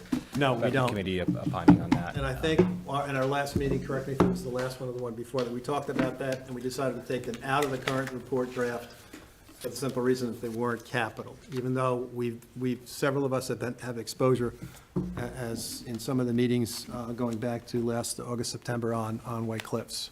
So we, as a financial planning committee, took that off of our report. Yeah. So just to recap the high-level stuff, going to move the executive summary to the front of the report. We're going to slice out a few things on free cash. We're going to rename unspent free cash as unspent appropriated something funds. I'm gonna use my note card there. Got to- your note card, thank you, yep.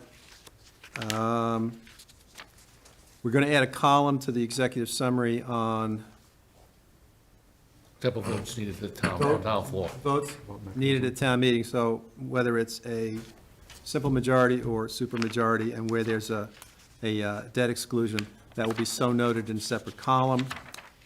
And I suggest you put simple majority in supermajority in the glossary. Some people won't know what that means. No, it's true. Good call. A little space on that page. So noted. Jason, when I get this draft updated, which includes the vote count, and I'll separately carve out where we need some follow-ups to various department heads. Ultimately, you're going to have to insert the article numbers on each of these, which we currently do not have, both here and in the executive summary. Changing the word priority to category.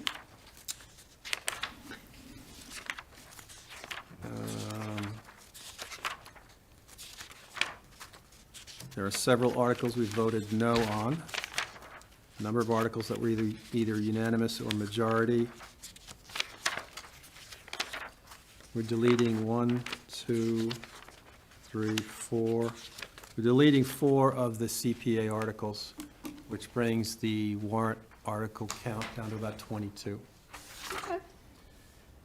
And it was my understanding that we will have a follow-up meeting, possibly, to handle any more submitted information to determine if we want to revote an article. And at that point, we'll vote on the report to accept it. No, we got to get this report out. So I have a place card in here of March 9th. Week of March 9th was the kind of the deadline that we set. No, for- that's what I'm saying, but we had talked about, there was a number of articles that if we get more information, we're gonna possibly reconsider our vote.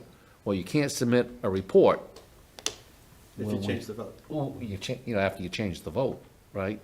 So we'd have, It's got to be done in the next couple of weeks. yeah, if we don't get information, then the vote, we don't have new information, and, The vote goes the way it Vote is. stands as is then, yeah, yes?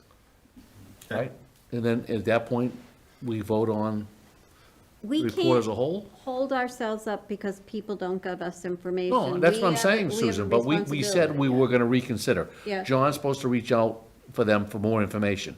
If we don't get it, we, don't- then there's nothing to reconsider. I will get an email out to these department heads tomorrow.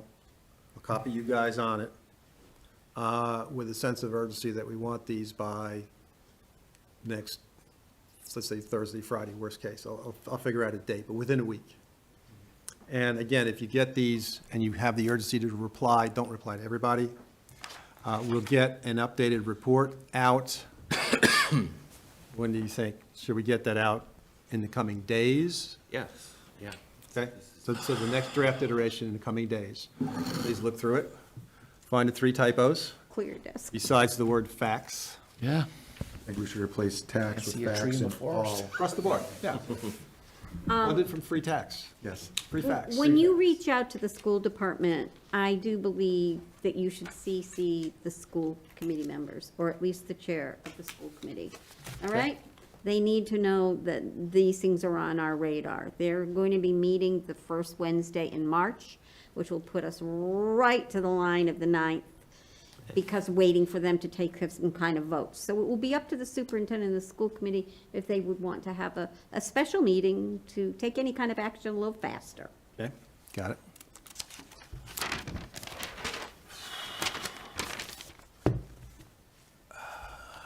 Chairman, I make a motion, we, Not so fast, not so fast. ready to go. I am too. Any other business? Well, I wanted to bring something up, okay? Okay. Yep.